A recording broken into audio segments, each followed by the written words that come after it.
straight out the heart of the South Central. K-Town where you show they can get your issue. Pistol poppers, I know killers that won't miss you. Bike gang, all riders, we so cocky. I'm the cat that back Kobe on his back after work. 60 points your last game when you left us, it hurt. Hit up death at the store, infant cold berserk. Our PBS is so impressive, we light up the earth. Since birth, I put in work, kicked out the district. So many fights on sites kept getting suspended. It's been ballin', your bitch, the luxury lieutenant. This fly shit could be done if I didn't invent it. I'm priority, Master P, it's no limits. I broke to the glass ceiling with my first million. I couldn't do it without my wife and all my children. Ain't stopping no time soon, dog. I need a billion. My life is more than money and jewelry. My story's so crazy, dog. I said make a movie behind the baller. I went from playing sports to exotic whips. Ain't gotta tell me, dog, I know I'm the shit behind the baller. My life is more than money and jewelry. My story's so crazy, dog. I said make a movie behind the baller. I went from music exec to this podcast. Now I finally feel at home and laugh behind the baller. Yo, welcome to Behind the Baller. I am your host, Ben Baller. This is episode 12. I like that number 12. Speaking of 12, you know the Seahawks, we put that work in today. Pittsburgh tried to do that dirty shit, you know what I'm saying? But we had to come out there and get that W on the road. We're 2-0 right now. I got to shout out Illegal Cartel for the Behind the Baller theme song. You know what? We low-key ask people. We ask folks to go out there and try their best and submit a song. Do something, you know, and they did. And I appreciate it. They're from Fresno, a whole different part of Cali that gets forgotten. And, you know, they broke down some bars. And this shit's crazy because they put like most of the shit that people know about my life in the song. So I ain't gonna have a lot of time to talk about this, man. So we gonna drop the K-Town Hustler series part 2. And instead of trying to spread it out, I was like, man, fuck this. I just started fucking jotting down notes and I started getting chills and just have so much shit. We're gonna get into it in a second. I don't know if you guys ordered that iPhone 11. You know what, man? I went ahead and just said fuck it and ordered it, but it's like, and I always cared, and just until now, I just don't give a fuck. I don't know what it is. The camera's different, but they didn't change the size that whatsoever. You know, when they had the 7 and then went to the 8, and then the motherfucking 10 dropped. The 10 was a big difference from the 7 and 8. It was like, you know, it was just really different. The 10S is okay, kind of, and then the 11, it's like, I don't know. My wife has had a new phone, so I grabbed her one. I don't think I'm going to pick mine up. I don't know. I just don't feel like dropping $1,500 on it. I don't know. It's not even about the money either, too. I've been real weird with a bunch of shit lately. I've been really in a weird space in my head, and I've been thinking about buying another car, getting a bigger crib, but like, I interviewed, you know, Dan and we talk about the recession and stuff, and I think right now it's time to batten down the hatches, except for the super fly shit that makes you happy. I get it, and things that you want, but I don't know. I just been feeling weird lately about a lot of things. So yeah, I'm gonna get my wife the 11. Shout out to my boy Manny at T-Mobile. People be like, "Oh, why you got T-Mobile?" I never hated on T-Mobile. I know a lot of people have. You know what I mean? Like Boost and like, you know, Sprint. Okay, you know, T-Mobile owns Sprint now. But if you travel a lot and you go internationally, T-Mobile has an insane international plan. Whereas you can text and call anybody who you fucking want in like 300 plus countries. It's the most craziest shit ever. And that was like the biggest thing. And on top of that, who the fuck wants to change the SIM card and go get a card, you know, a SIM card from someone else and use this? You don't got to do that shit. You can buy a fucking data plan and do all kinds of shit. It's just so many different options when it comes to that. As far as their cell service, it's actually not that bad as far as everywhere I've gone. And who fucking knows? I might grab that 11 anyway. But I mean, goddamn, I keep giving my sons the older phones, and it's like there's none. They have a fucking 10 and a 10R. Like there's nothing else to give them. Like I don't know. It's weird. I was gonna try to catch that Hustler movie. As you know, I was in Sacramento and in Oakland this weekend, and then I came back and I was gonna go check out the Hustler movie. To be real with you, it looks dope, and I fuck with J-Lo. I don't know. It's, you know, she's cool, and I fuck with Cardi. And the story sounds dope. I just don't fuck with Constance or Candace. What the fuck's her name? Constance Wu? Candace Wu? I forgot what the fuck her name is. I just don't fuck with old girl. I don't know what it is. And just the way they had her bangs, everything. And then I go, listen, man, they must have, but then they must have tried to really make her look super Chun-Li-ish. But then when I saw the actual girl she played, I was like, yo, this chick is actually okay. Like, Constance just looks fucking weird. My Murakami collaboration is creeping up, and I'm heading out to Tokyo in less than 2 weeks. That's going to be motherfucking crazy. I still can't believe this shit is happening. Then we got a super rare one dropping, and like, again, $50,000 plus California tax. And the moment you get it, you are guaranteed. Yes, I said it, guaranteed for the shit to go up higher than it is because of how rare it is, and it being officially documented and through his Takeshi Murakami Kaikai Kiki archives, and it's like it's official, the real deal.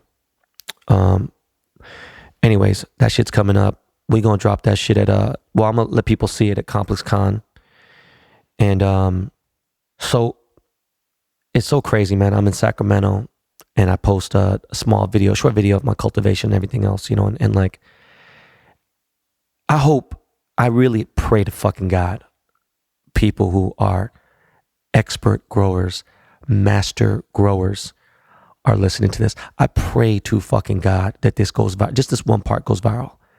You stupid, dumb fucking idiots. There's no fucking mold. There's the box fan. And you know what? I don't even care. Some dude was like, yo, let's call him Box Fan Benny. And it was pretty fucking funny. And then another guy's like, oh, you think only legal growers know how to grow? No, I didn't say that, bro. What I will say is this. That's like a fucking $10 million grow operation. And like, the legal part is, so people say, I don't have the money. Okay, why don't you have the money? Maybe because if you had the money, you would fucking do it. Okay. Some people say, oh, well, no, fuck that. I'd rather, keep going what I'm doing. And people are like, oh, I do this. You should have did this. You should have did that. They don't even know what the fuck is going on. Everything that they said in there was completely wrong. It's crazy. Not using rock wool and all the other shit. Even a dude who had a really nice cultivation in Vegas, I decided to open a DM because I was like, yo, bro, you know how fucking dumb you sound? And he's like, yo, boom. And he was really hungry, really young, still has no fucking clue at all whatsoever. It's hilarious. You ask these dudes on these forums, on these marijuana forums, cannabis forums, you're like, they're the fucking best fucking growers and shit. And you'd be like, hey man, so what are you growing? What are you growing, by the way? Like, oh, I got a small little outdoor, growing in my mom's backyard or something or whatever. And I'm just like, yo, man, you guys, you don't even have the fucking matching lights. And it's just like some dude's like, oh, as soon as you said LEDs are the future, I'm like, Doc, shut the fuck up. And you're talking about organic weed instead of hydroponics. It's like, bro, I've been smoking hydro all my life. I've been smoking since I was 13. Motherfucker, you weren't even born at the time. I'm not saying that you couldn't. There's people who are young that are doing big things. It's just like the dumbest fucking thing anyone could fucking ever say to me is stick to jewelry. You know how fucking stupid? That's like saying that my mother fucks toilets inside her dick and that she makes $17 a year. Like, this is the dumbest shit I ever heard when people say that. Listen, a lot of times the reason why people aren't successful in their trade or not successful in general is because part of it, they're scared, right? Another part is they don't want to do the research. They don't have the business sense, the savvy. The overall business of anything you do is similar across the board in almost any business you do, okay? There are different things, of course. There's different marketing and stuff.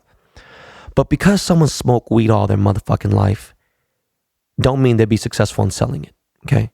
Because you made 1,000 free throws in a fucking row doesn't mean you're going to be able to play in the NBA. Because you can rap your ass off, you can sing really good, doesn't mean you're going to have a hit song or you'd be signed. You know what? There's so many factors and shit, and people just don't even get it. And that's the problem with people today, especially with the internet and everything. They have no fucking clue. And the ones that stay around, longevity and make paper and do their thing.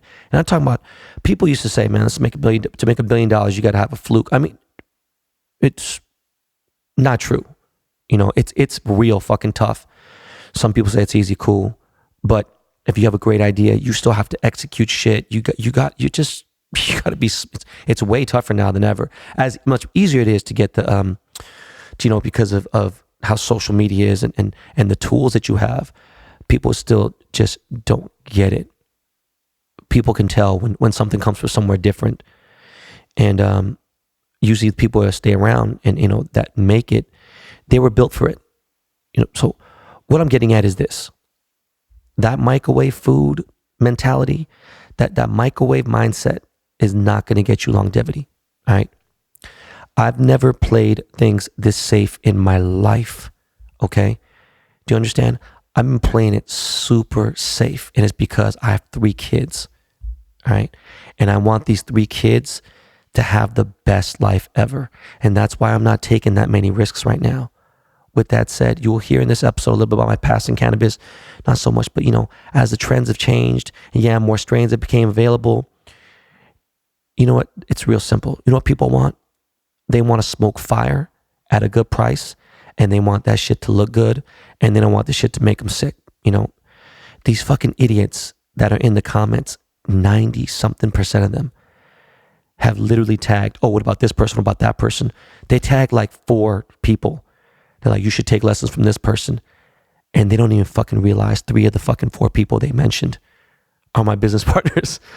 It's really unfucking believable. It's like, again, it's like seeing a woman with fucking 7 pairs of tits. It's just unbelievable. And listen to this. I'll never make fun of somebody who's broke, because I was broke once too. Okay. Jesus. Anyways, I got an all gold money counter dropping real soon on network. I dropped some kind of sneak pics, but listen, I'm gonna try to get some real professional pics on like a video on my Instagram real soon. But besides these drops with network, I am serious about making 250 people millionaires. All right. I see it like this. If I make $100 million in the next few years, then I got no problem giving up 250 million for the people who helped me get there. All right. Because that's still a lot of fucking money, obviously. And what you do with that money after, that's your fucking business. You know, if you want to get a penis extension, you want to buy a fucking car made out of seaweed, I don't give a fuck. Okay. All I'm saying is I want to build an army who will back me, that will help me sell whatever it is that I want to sell. I'm not selling fucking anything that's going to hurt anybody. I'm not selling shit to you guys now. But what I'm getting at is you help me get to my goal and I will pay you. And by the way, you know, you could become rich by being second with an idea. All right. And I'm not mad at that at all. Right. But you got to have money most of the time, or at least you got to have a great idea, even though it's already been thought of. You got to have something different with it. You got to be smart, of course, too. But if being number 2 was corny, as people think or say, and be like, oh, this person's corny, whatever. And number 3 even, then Burger King would never exist. Fucking Carl's Jr. wouldn't exist. You know what I'm saying? But me personally, I like to find my own ways. You know, I'd like to enter a game and change it a little bit and add my own twist to it.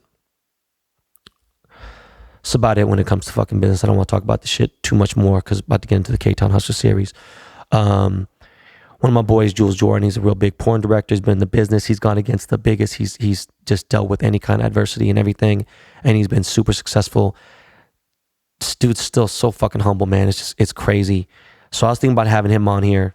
I want to know more about the porn business and porn stars and everything else. Before we jump into the K-Town Hustler series, it's crazy. I made a country singer a grill. I made 2 grills, okay?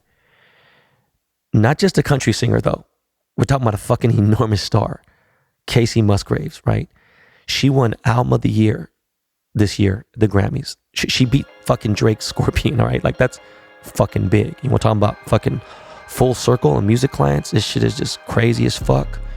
Speaking of music, Miles, hit me one of them Lakey beats, man. You know what I'm saying? Let's throw some music on.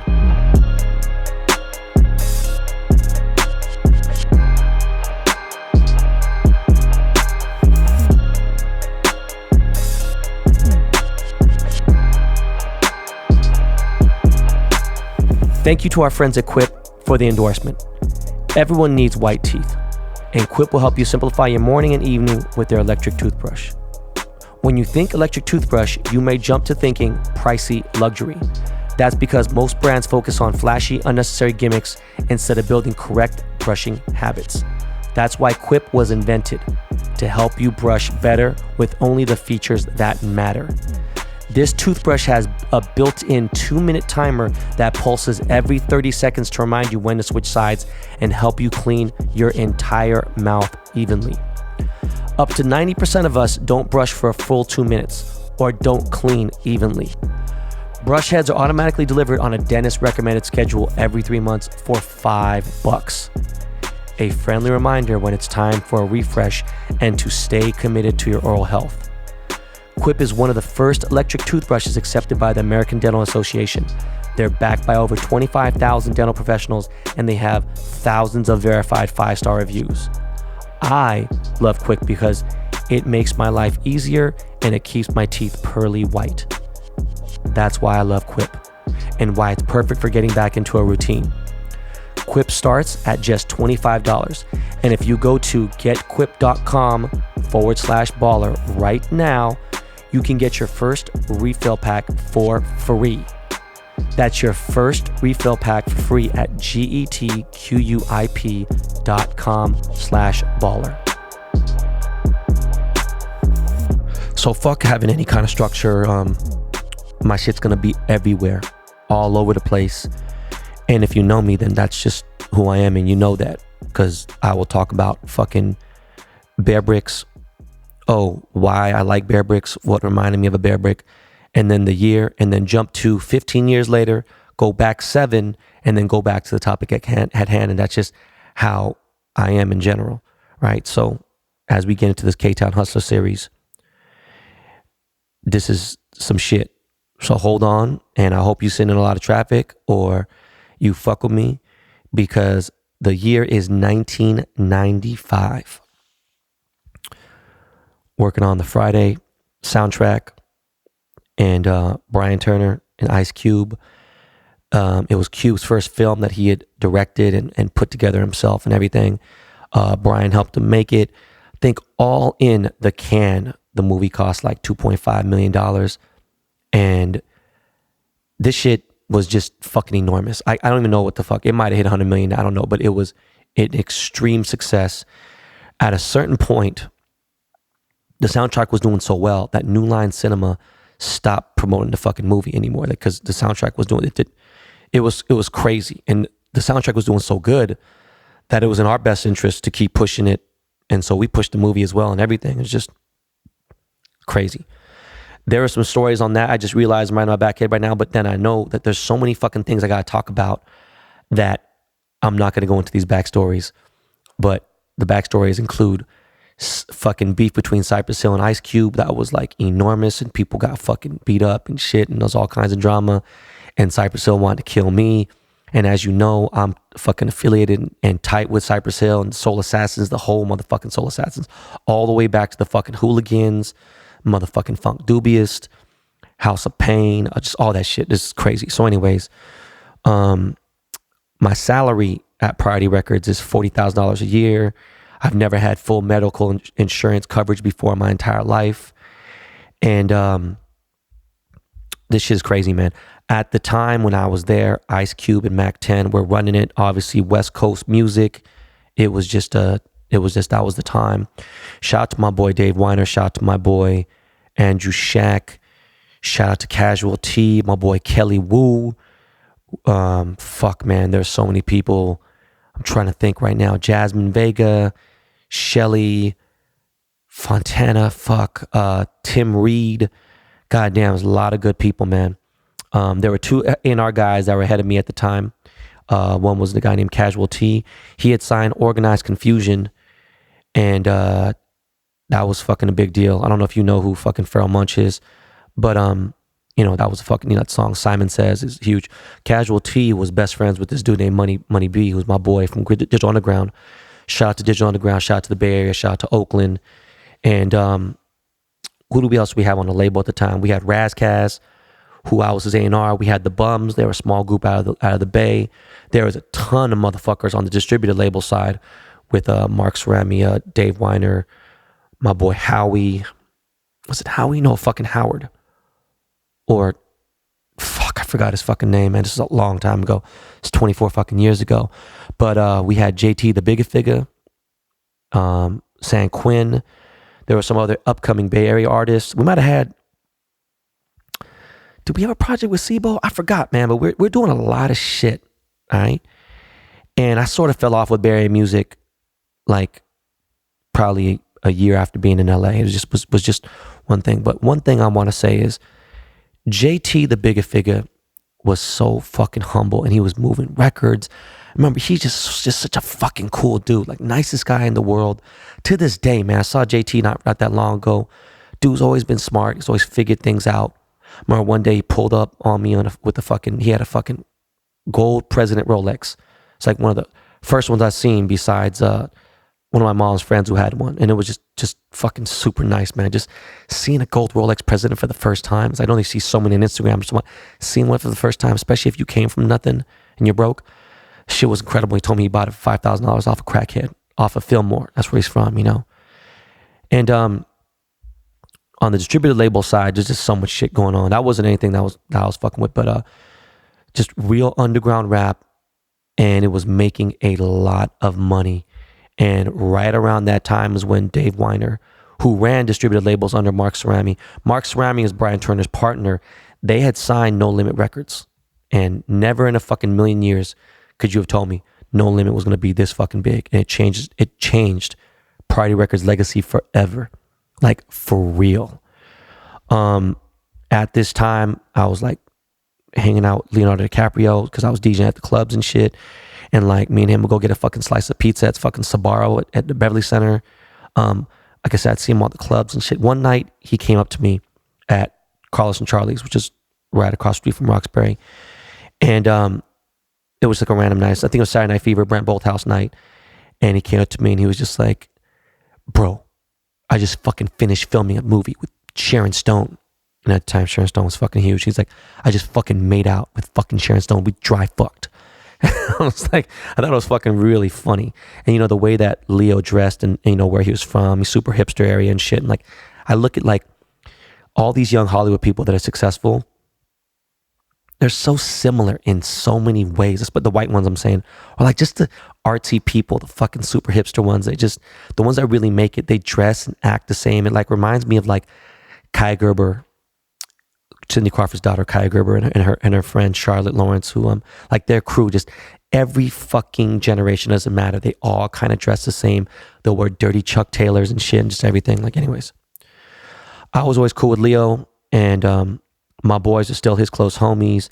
I just had like different things that I wanted to do, and with my life, I couldn't be in anyone's entourage. You know, there was no long-term check in being in that. But in fact, in his entourage, he's just somehow made, I think a couple dudes really, they kind of live okay. But then there's some dudes in Leo's crew that definitely motherfucking eating.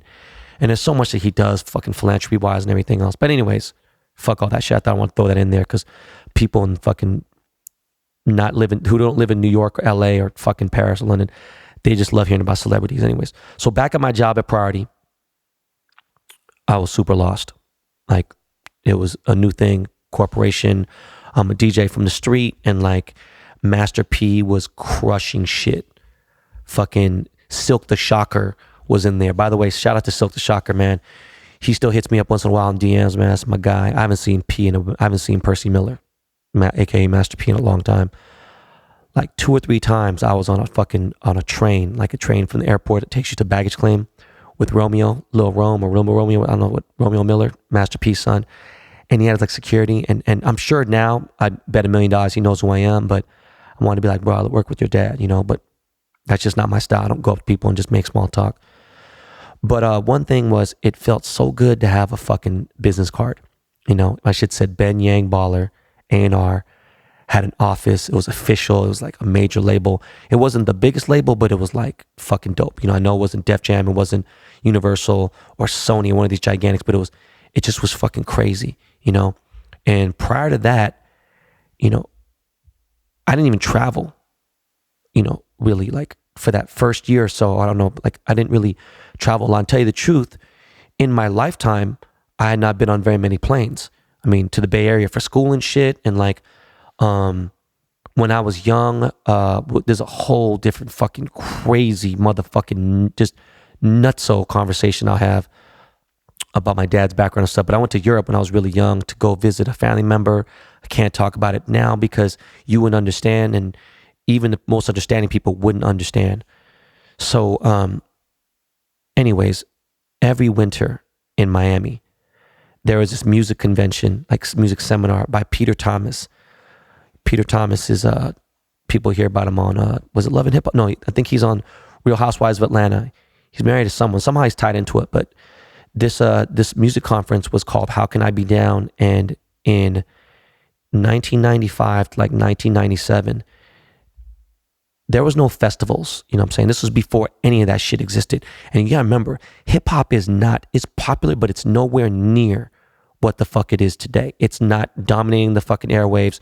There was like one dedicated station in like maybe like, I don't know how many cities. R&B is definitely much more, but it's just, this shit was fucking nuts. Being in Miami at this time, it's my first time in South Beach, and I fucking just fell in love with it. Prince, yes, the singer Prince, he owned a huge nightclub in LA and in Miami called Glam Slam. And this place was just fucking dope. And this convention, this music seminar, every single fucking music label was there. All right. Every single fucking major person in the rap game was there.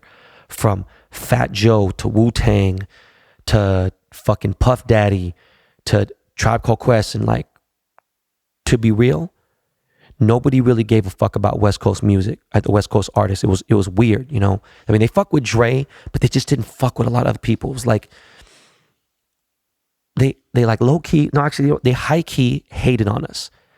Anyways, I stay at this small dope ass fucking boutique hotel. It wasn't like anything crazy, but it was like, it was a 4-star. I don't think it was a 5-star, but it was just super dope, and it was a boutique hotel. And I fuck with boutique hotels sometimes, but at that time I was obviously on a budget with the company's money, whatever else. But this place was called Hotel Impala, and it was on Collins. And like, again, this was my first time in Miami Beach. There's an Art Deco district, and I was just hooked. In fact, I even dated a chick who lived and was from Fort Lauderdale, and I started coming to Miami like every other month. I was going to Miami like 6 times a year, not even for the girl, just because I fucking fuck with it. And at this music conference, they would showcase at the local clubs. There was, at this one hotel that occupied the event where they had seminars and stuff. And I had to bring this up because this shit fucking, I'll never forget it. There was this Chinese Jamaican DJ. Yes, you heard me. He was the most famous fucking DJ. He was the biggest reggae DJ and dancehall DJ in the fucking world at the time. And he was Chinese, by Chinese color, but he's Jamaican. I didn't get to hear this dude talk, but I'm gonna fucking check out and see if there's anything on YouTube of him.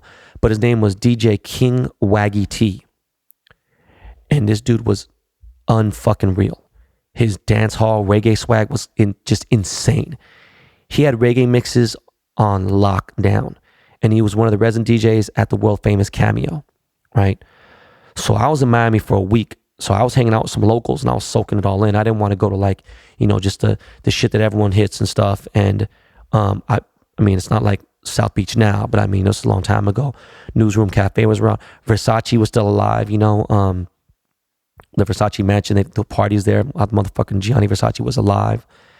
And back then I went to the world famous Rolex Club. I don't know if you know that strip club. It's fucking legendary as a motherfucker. This is decades before Tootsie's existed and decades before 11 existed. And Uncle Luke, from 2 Live Crew, he ran South Beach. He ran Miami for a long time. In fact, I'm sure he still is like an underboss of Miami. But I fell in love with the whole fucking area, from Boca Raton to Bal Harbor to fucking Coconut Grove. I was just like, I was about to get a Dade County tattoo. I was just a big fan of the 305, Star Island, all that shit. So anyways, going back to King Waggy T, let me tell you something why he's fucking amazing too. When I DJ'd at the height of my career, I kind of figured out what I was going to play. I wasn't trying to sit there and take requests and anything else. But like when I was DJing and I was like getting it in, I'd bring like 4 or 5 crates, and you have to have somebody help you with a car or something, no matter how bootleg your car was. you need to come with at least 4 or 5 crates. You had a gang of shit you could dig in, right? This dude, King Waggy T, would pull up to Cameo with 15, 20 crates. Shit I've never seen before in my entire life. He had fucking crates for 45s. If you don't know what 45s are, then too fucking bad, and you just don't know shit about music. And I don't give a fuck how many fucking records you fucking sold. If you listen to this shit, you don't know what a fucking 45 is, then go do some fucking homework. So let's go back to Priority. A lot happened in a short time, and I'm trying to get it out here as you know, on this podcast. And I got promoted to A&R director real fast. A&R director is a pretty big title, and a lot of people were hurt. And you know, let me say this: in every fucking year of my life, I have somehow hurt somebody's feelings by not doing anything but climbing a ladder, right? And I heard a lot of people inside the company, inside the office, people talking shit, you know, in front of my face, behind my back and everything. And, you know, I remember my office being upgraded. And I actually started out having an office, which is crazy, right? I had a couch and everything. But like every time I upgraded my position, I get like a bigger office. I'd get, you know, doper furniture. I'd have a TV. I'd have a doper stereo system, and, you know, I'd have a window, and it just was crazy, you know, and nobody wanted to see me succeed. You know, some people were cool, but I was young, super young at the time. That's, you know, and I was real cocky, you know. I know for today, 22 is not really that young, or 23 is not really young, but I was very young for my profession at the time, especially there. It wasn't very common. And so at the same time, I hadn't signed anyone yet. No one's been signed yet. You know, I'm just doing a lot of A&R. What the fuck is the word, man? Jesus Christ. I don't even have lack of a better word. I can't think of the fucking word. But I was putting out compilations. I was doing a lot of sequencing. I was giving a lot of advice, things I thought from a street opinion. But I haven't signed anyone. Red Foo. You know what Red Foo is? It's from, LMFAO. You know, party rock anthem, Red Foo. Red Foo, who his dad is enormous music fucking mogul, and I won't tell you who he is. You guys should go look it up, because I'm trying to teach you guys something here, man. Red Foo actually entered my office during the first week of me being an A&R director. And an old friend I grew up with, this guy named Gavin O'Connor, who was a dope DJ, worked at a independent label. He's just, I don't know where Gavin is now, man. Gavin was always around. He's just a solid dude. He used to rap. He did all kinds of shit. Dude was just a dope dude. He shopped his demo with me. Red Foo has been rapping for a very long time, been in music a long time. And Red Foo and Dre Kroon. I've not heard from Dre Kroon in a long time. But a lot of cats came into my office with demos, and nobody was really worthy enough for me to put my neck on the line for. You know what I'm saying? Like, prior to me being, you know, the A&R, I had replaced somebody that was A&R director. You know, I took his job. I didn't take his job. You know, I'm really trying to be humble here. And that guy had signed a couple groups, and they didn't really hit. And meaning they didn't sell, they didn't do well. And, you know, so groups got dropped. A couple dudes, you know, they're still there. But one thing about this dude is he passed up on a couple people who ended up being kind of big. One of them was this girl named Adina Howard. And she had a song called Freak Like Me. And if you were growing up in the 90s, this was a huge song. But to his defense, our label was a rap powerhouse. It was a rap house. It wasn't an R&B house. So it wasn't until later in the game that everything, you know, again, just hit super fast and super hard. I met up with one of my boys, Tony Smith. And at the time, his name was T Smooth, right? And he was a first round NFL draft pick. He's fucking super baller, right? His name is Mr. De Niro on Instagram. And this dude taught me how to ball. Like, this dude really actually taught me how to ball. Like, he was my dad when it came to balling. This guy had fucking Bentleys, big body Benzes with the ground effect kit. He had a Benz 500 with the fucking full Lorenzo kit. Back when all the shit actually mattered. Like, when motherfuckers just was not, you had to really have it for you to be out there like this. You know, or you had to be famous. You had to be fucking Martin Lawrence or, you know, Denzel, or playing in the league. And that's what he did. You know, he always had a fly ass girl with them, models, actresses. He was engaged. Allegedly, I'm not sure. I'm almost positive he was engaged to Jada Pinkett, but he dated Jada for a very long time. They're together for a while. He just literally dated the baddest women. So anyways, this dude came to my office, and well, actually, I met up with him. I was at a club, and he told me he had some shit to play me, and I just trusted dude because, and this is before me and him even had a relationship. I just trusted dude. He told me he was doing music, he was making beats, and he was fucking with people, and I knew the dude was super connected. So he comes to my office a few days after I meet him with an R&B group. All right. And he said the R&B group, kind of affiliated with Def Squad. Anybody who's in hip hop knows Def Squad this was a major, now you're like, oh, there's Aftermath, there's TDE, there's this and that. Well, okay, well, Def Squad was one of the biggest respected hip hop cliques in hip hop. And that was Eric Sherman, Redman, and Keith Murray. So he walks into my office with Faith Evans. Yes, Biggie Small's wife, right? The whole office was chit-chattering and went around in a fucking circle. We had the entire floor, right?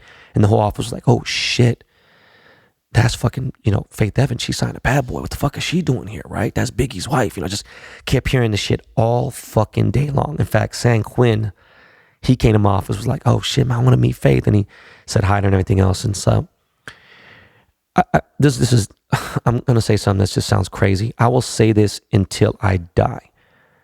The demo that he played me was fucking incredible. It was really good. Faith was singing on some of the reference tracks. She also vocal coached the group. It was a 3-girl group, and the group was called The Truth, the THA. And I told him, right then and there, I was like, oh man, this shit's cool. I was playing had like this little poker face, but I almost played it too cool. He was shopping the demo around, and I really wanted to fuck with this group. And he thought I didn't like it. And even Faith had told me, that's what he told me. He said, Faith was like, what the fuck's wrong with this dude's ears? I guess, Ben Ball is a new A, I don't know. So as soon as he left the office, I went right to Brian's office, Brian Turner, and I was like, man, listen to this fucking demo. This shit's incredible. Look who's involved in the project. This is crazy. And then next thing you know, boom, Brian's like, fucking, we got to do this. And so I had my first signing. I was fucking excited as fuck. This was the first group I signed. I told everyone in the fucking office.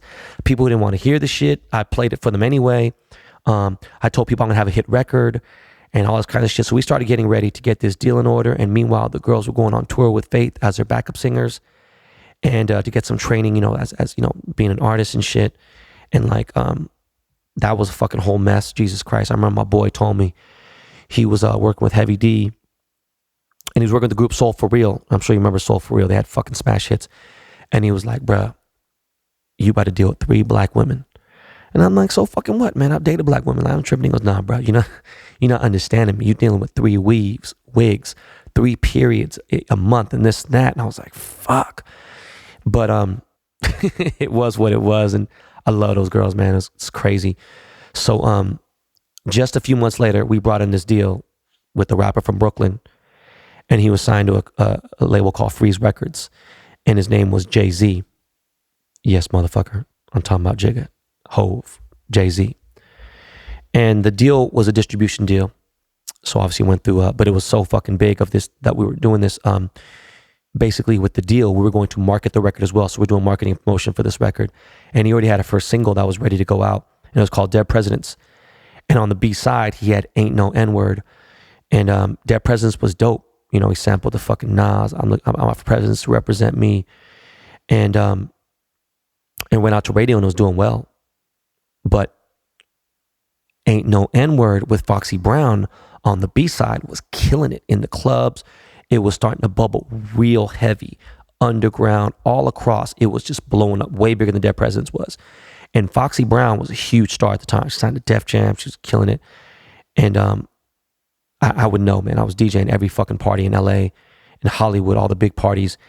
And back then, if you had a rap song that's being played in like a major Hollywood venue, then it had to be a smash hit. And that song, Foxy Brown songs were being played. So anyways, I'm working on the Truths album, and T Smooth tells me that, he's going to be in the studio with Tupac. And I'm like, Tupac? And I was like, wait a second, he got out of jail? He goes, yeah, he's out. And I'm like, shit, bro, I want to meet him. I would love to meet the guy. You know what I'm saying? I'm a different dude at this time. I'm green, feet fucking not wet at all. And I'm just like, I'm like, wow, And last time I seen him, I had mentioned in K-Town Hustle #1 that was at Jada Binkett's birthday party. I DJ Jada's party at Creek Alley, and it was like over a year ago. And he went to jail for these rape allegations or whatever, and it was fucked up. So, anyways, T Smooth was in the studio with him, and T's built a relationship with dude, and T Smooth's connected with fucking everyone. He's just a fly dude, and people knew him, and people always co-sign him really heavy too. So we finally decided to celebrate the Truth signing, and their album is almost done. T Smooth, he got his own little studio. He did most of his record already in that studio. So we hit this place called Monty's Steakhouse. Now, Monty's, this is like way before Mastro's or anything. Like, this was the fucking most lit steakhouse in all of LA. In fact, if this place was open, I would fucking go there 10 times before I went to Mastro's or Cut or any Wolfgang Puck or anything dope. Besides LA Prime, we'll get into that later, as one of my favorite steakhouses.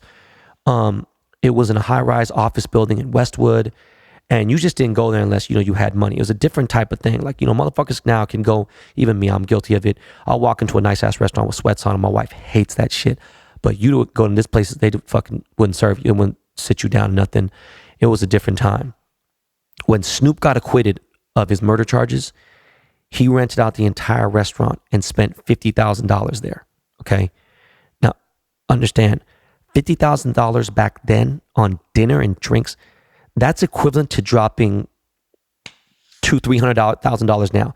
Dropping $250,000 in a restaurant now, it's like fucking nuts. The restaurant ran out of Dom P, and they had fucking tons of fucking Dom Perignon and everything. So anyways, we're celebrating. We rented a limo out on the company card. And, to be honest, I didn't live no baller lifestyle back then. I wasn't, I had a fucking Nissan Maxima. And the back of the trunk had 2 holes in it because there used to be a spoiler on it. And I didn't have any money to fucking get it was too expensive to fucking put, to get the trunk like filled up with the holes and everything, whatever.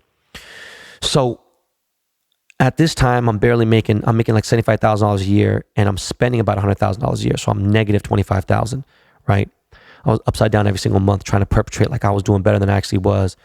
It was stupid, So I'm talking to Faith, and, we're in the limo driving, and I'm like, oh shit, Faith Evans is fucking hood. Like, she like fucking real New Jersey hood as fuck. You know what I'm saying? And we start talking all kinds of shit. And I was thinking, she's going to be super bougie, but she's cool as fuck. We get to the restaurant and we order a gang of food. And by the time we get to the restaurant, everyone is fucking drunk at the table. Now, mind you, remember in the limos, they had like decanters and stuff. So you could drink alcohol in the limo. There's a partition and everything. So you could drink and get fucked up. We had alcohol and everything. And Faith Evans is like, grab my mashed potatoes, and she's like, oh no, let me hook you up. And she put a fucking full stick of butter in my mashed potatoes. And I was like, oh, the fuck is you doing? And I said, fuck it. And I ate it, and the shit was delicious. So after dinner, we motherfuckers had steaks and lobsters and fucking crab legs and shit. We went all out at Monty's. We hit the Century Club, and we hung out there for a little bit. Century Club was another legendary nightclub in Los Angeles.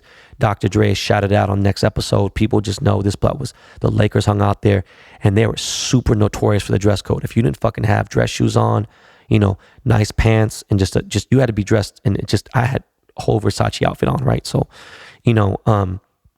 it was a Sunday night. Sunday night was a black night there. So all the black celebrities were there. And of course, I knew the DJ, and shit was just popping off. It was a dope ass night. And people were calling, they're shouting out Faith on the microphone. Faith was getting crazy looks. Dudes are trying to pull shoot their shot with her and everything. And it was just a crazy ass celebration. It was a dope ass night. I need to cut to another story now. This is the infamous fucking story, and this is just fucking crazy.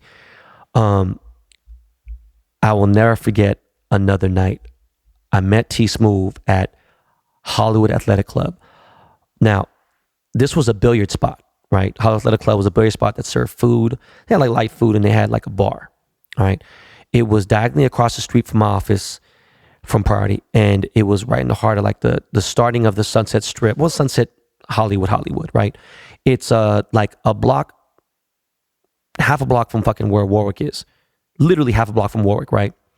And this spot would pop off heavy. They played music and shit, and it was just crazy. And, you could catch any celebrity there and everything. It was just a popping spot. And on this night, I was there with T Smooth, Eric Sermon, legendary. And he was a fucking god in hip hop. And Redman was there with us, and Faith was with us, and so was my group, The Truth. So the night was popping.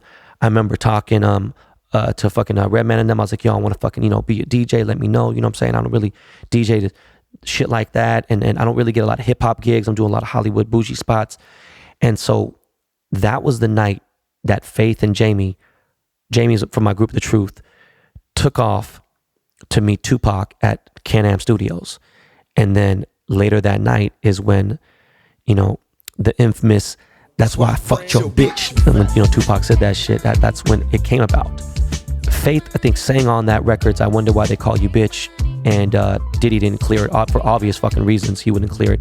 There's a fucking enormous war going on between Death Row and Bad Boy.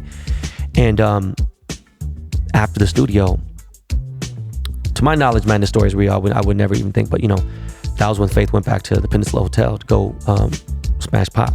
And anyways, it's crazy. Back to my group, The Truth.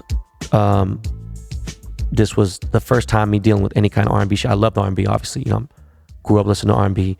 Key Sweat was one of my favorites, Troop and all that shit. And Jodeci, Jesus Christ, Jodeci's Guy and all that shit. And this is different because I'm working with R&B now.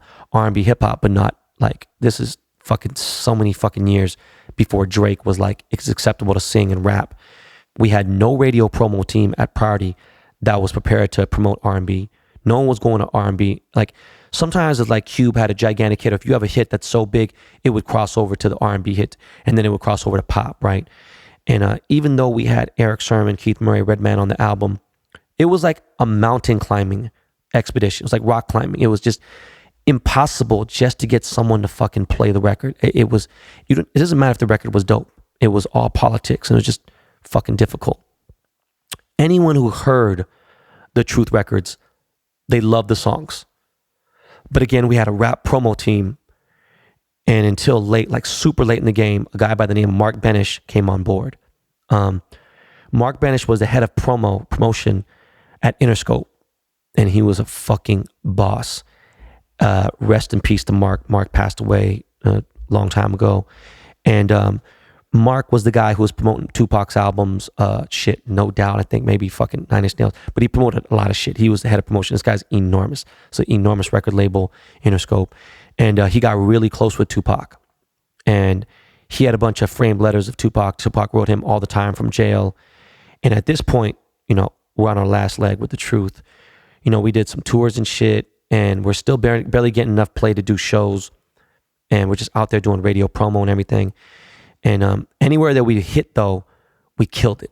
Any place that they gave us a chance or playing our record and everything else, we were fucking smashing it. And this is when I really got to travel and see all 50 states and see how fucking crazy and how racist the USA was. And I'll never forget doing a radio show in Jacksonville. This was 1996. It was a radio show, and Jay-Z was also on the bill, and he was staying at a 2-star hotel. I bullshit you not. This was a trap house hotel. This was he was complaining about it, and that was the best thing that the radio station could pay for. The nicest hotel they had in Jacksonville was a place called the Omni. I used a company credit card and was staying there. The radio was paying for Jay-Z there. Jay didn't know at the time. This was his first time out there in Jacksonville too, and it was the best the station could provide. And I remember Jay wouldn't stop talking shit about it. He was fucking pissed. Like, he was just complaining. He was like, man, what the fuck? This is some bullshit. And Jay was already, slang, and he was like a little street legend and everything. Well, not little, I'm sorry. He was a legend, period. And at this time, let me mention, Jay-Z would walk around, in Jordan 11 IE lows. If you guys know, real sneakerheads know what Jordan 11 IE is. And he's wearing the lows with like jean shorts. And he was rocking like a JT Bigger the Figure t-shirt. Jay-Z was rocking a JT the Bigger Figure t-shirt on, okay? And he had on a do-rag, right? But Jay was still fly, Jay-Z is the reason why I ended up copping a GS 300. And at this time, this car was the shit. This was like one of the dopest fucking cars, at the time. Lexus was super fucking Lexus was a super high-end brand. They were new. People loved Lexus. They didn't have a lot of models. And it meant a lot more back then, obviously. And he had the touring edition. I had the regular joint. But it was a big deal. This car was designed by the great Ferrari designer, Pininfarina. It was a fucking super fresh ass car. It was like that shit gave me so much clout. Having that car, it was crazy.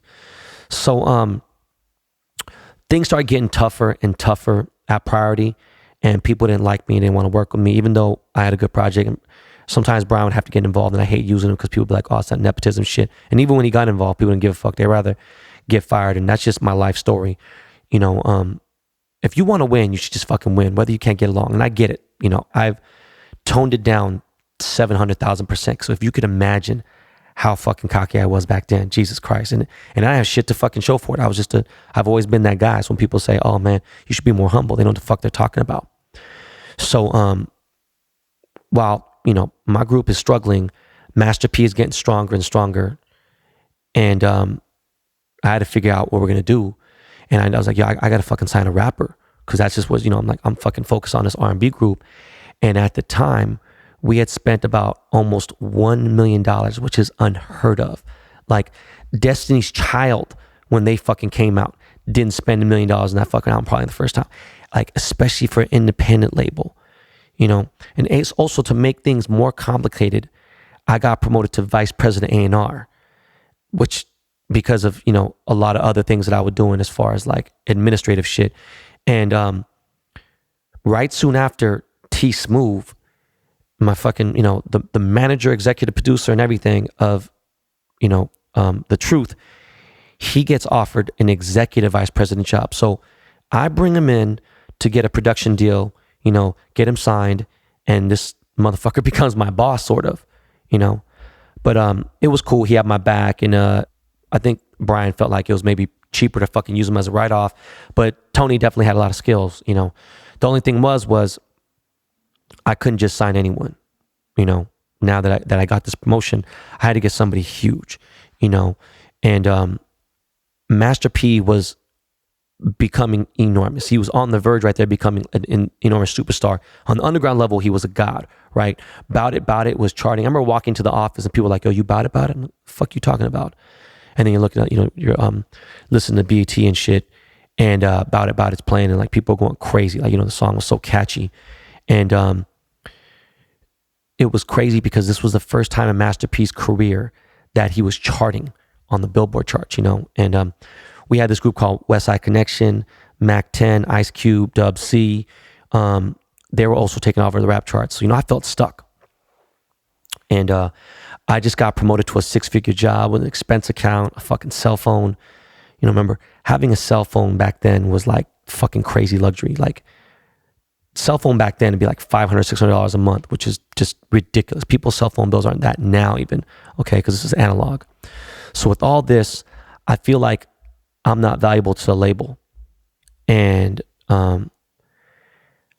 deep inside, I'm acting off like as if I'm the man, but really I'm good at what I do.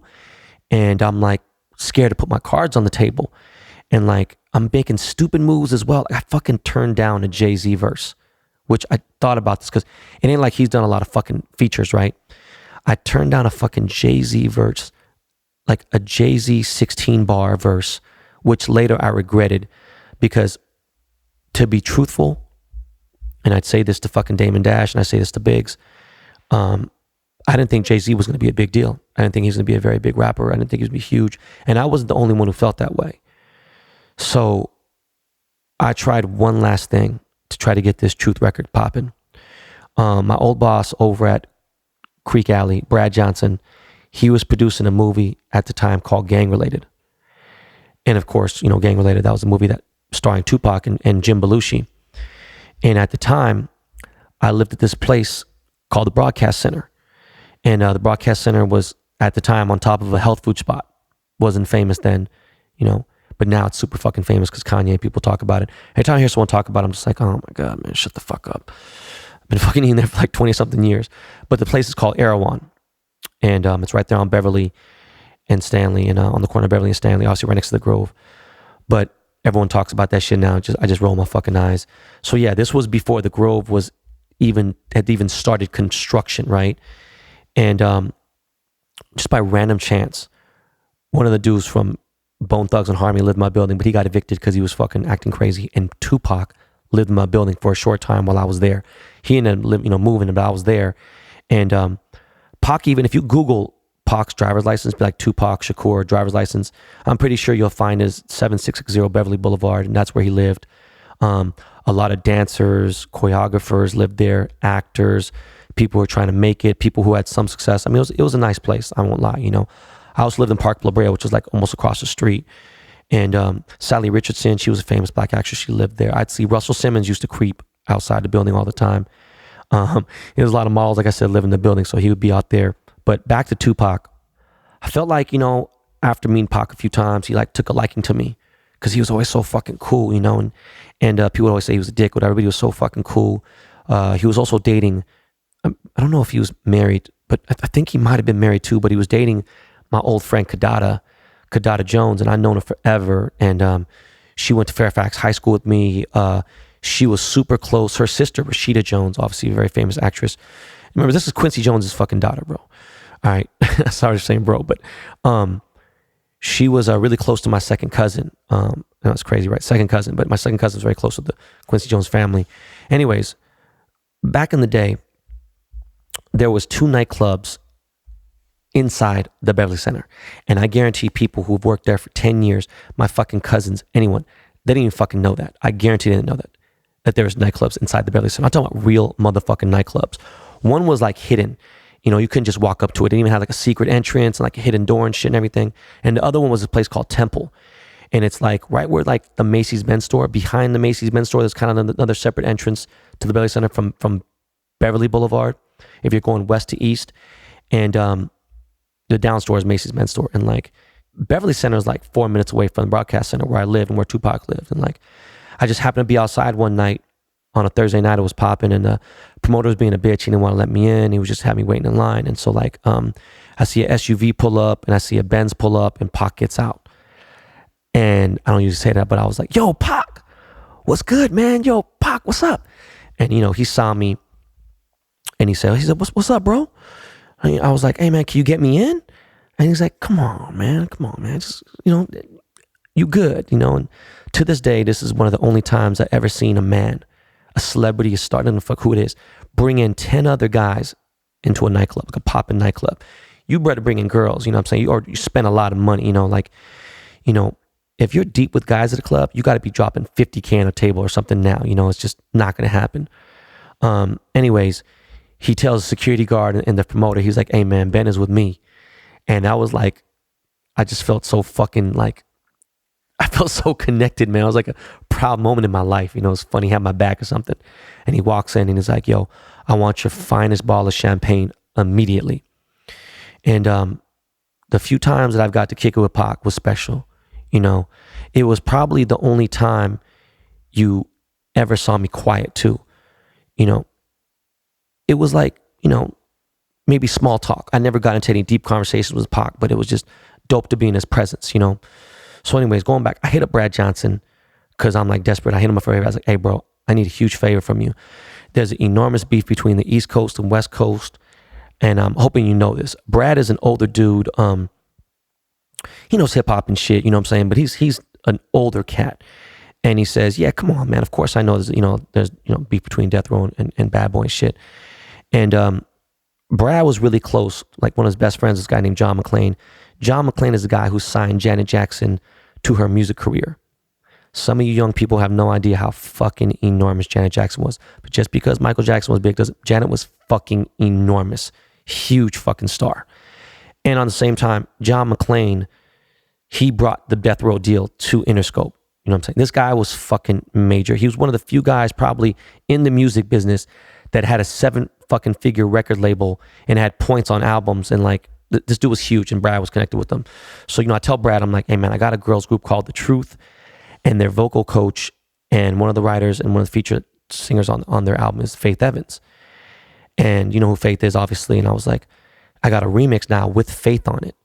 And Puffy signed off on the clearance. You know, when you have a rapper, you got to have clearances, you know, especially if you got one rapper on Def Jam, you got another rapper on fucking, on Atlantic or something. You got to get a clearance. You can't just have a fucking artist. They got to have its legal shit. So I said, listen, man, Brad, I want to get Tupac as another feature on the record. You know, Faith is singing on this song. I need fucking Pac to rap on this song. This will be fucking huge. So Brad goes, oh shit, that sounds crazy, Ben. Yeah, man, of course, I want to help you out. Let's do it. You know what I'm saying? Like, don't worry about it. I got you. I'm gonna set up a meeting for you, so you and Pac can talk about it. And I'm sure he'll do it, and I'll even, convince him and everything. Don't worry about it. I got you, Ben. Don't worry about it. So I get a call from Brad Johnson's assistant, and she says, hey, we're gonna do the meeting with you and Tupac on Friday, September 13th. And I'll never forget, the meeting was supposed to be in Santa Monica, and I had an artist named Gonzo at the time. I had a demo deal with him, and he was part of one of Ice Cube's groups. It was called Caution, and they had a couple hit records, and he was really close with Pac. So I wanted to fly to Vegas for the Tyson fight, and Gonzo was like, "Yo, man, let's go, man. Pac's my bro." So sidebar, I remember being on a flight in Sydney Economy, and this is way after the smoking ban had already happened, right? And yes, I'm that fucking goddamn old, where I remember when you could actually smoke a fucking cigarette on a plane. So, I kind of doze off, took a little nap, and I wake up. I'm in the back in economy, Tupac's in first class. And I remember waking up and smelling smoke, like cigarette smoke. And I'm like, oh shit. I knew immediately I was in this fucking Pac, man. And I thought it was just so hilarious because he was yelling and cussing at the stewardesses. And I'm surprised they didn't fucking arrest his ass. And it was just wild. So anyways, I'll never forget, I'm watching the fight. And remember, there's no social media, there's no internet, there's just phones and pagers, and a lot of people don't have cell phones. I get a call that night that Pac was shot, and I'm like, oh shit, are you sure? There was this fucking club that Death Row had, I think it's called 662, I forgot what the fuck, it was in the movie, right? And it should go in the club, so I guess they're heading their way there. And the next morning, my boss, Brian Turner, he was really close with Suge, and, he'd heard some things. He's like, hey, man, try to find out if you can hear anything about this. And if you could find anything out, let me know. But, information was just scarce. It wasn't around. And I remember I was talking to T Smooth, and it was super late in Tokyo. And he was on tour with Def Squad, Keith Murray, Redman, Eric Sermon, the whole crew. And I told him, I was like, hey, man, tell everyone, man, that Tupac got shot. And they didn't even know yet. And been a day later. And remember, you hear about somebody getting shot now, and in 5 minutes, the entire fucking earth knows. You could be in Bangladesh, you could be in fucking Alaska, you could be anywhere. If you had a fucking internet on your phone or anything, you'll fucking know immediately. Twitter just fucking spreads so goddamn fast. And this shit, you can go days and days and not hear about it. You might miss the news, and then it repeats and shit like they do now. It's just, everything's so different how we get our information. And I'm actually supposed to be in Tokyo with T Smooth and all them, but I was trying to get fucking Pac on this song, on this fucking Truth song. So I'm fucking staying just for whatever. And the actual day that our meeting was supposed to happen was the actual day that Pac was pronounced dead, Friday the 13th, September 13th. The next day of his passing, I went to this tattoo parlor that was owned by Mark Mahoney. He's super fucking legendary tattoo artist. And by random ass chance, when I get there, I'm getting there early. This is people get tattoos at nighttime. I see Kadada and Gaddafi and a couple of the Outlaws pull up. And it was just fucking crazy. They came out of a SUV, and they come out. And that was the day that Kadada tattooed the All Eyes on Me picture, the album cover, portrait of Pac on her arm. It was just fucking crazy. And with that said, Pac had died. I felt like that was my last chance to try to get the truth to Pop. And I was like, man, I guess this shit just wasn't meant to be. So anyways, yeah, man. So I'm just kind of bummed out about the whole situation. I started to take some meetings. One of them was with one of my old friends, Will I Am. And at the time, he used to go by Will 1X. And I used to DJ at this club. It was an 18 over club called Ballistics. And it was one of the most fucking popping places in the world. NWA would show up, and there'd be battles going on Friday nights and shit. And Will was one of the dudes who would win the battle all the time. He was one of the fucking, he had the longest fucking, run of wins in battle raps. And this was during the era of Beverly Hills 90210.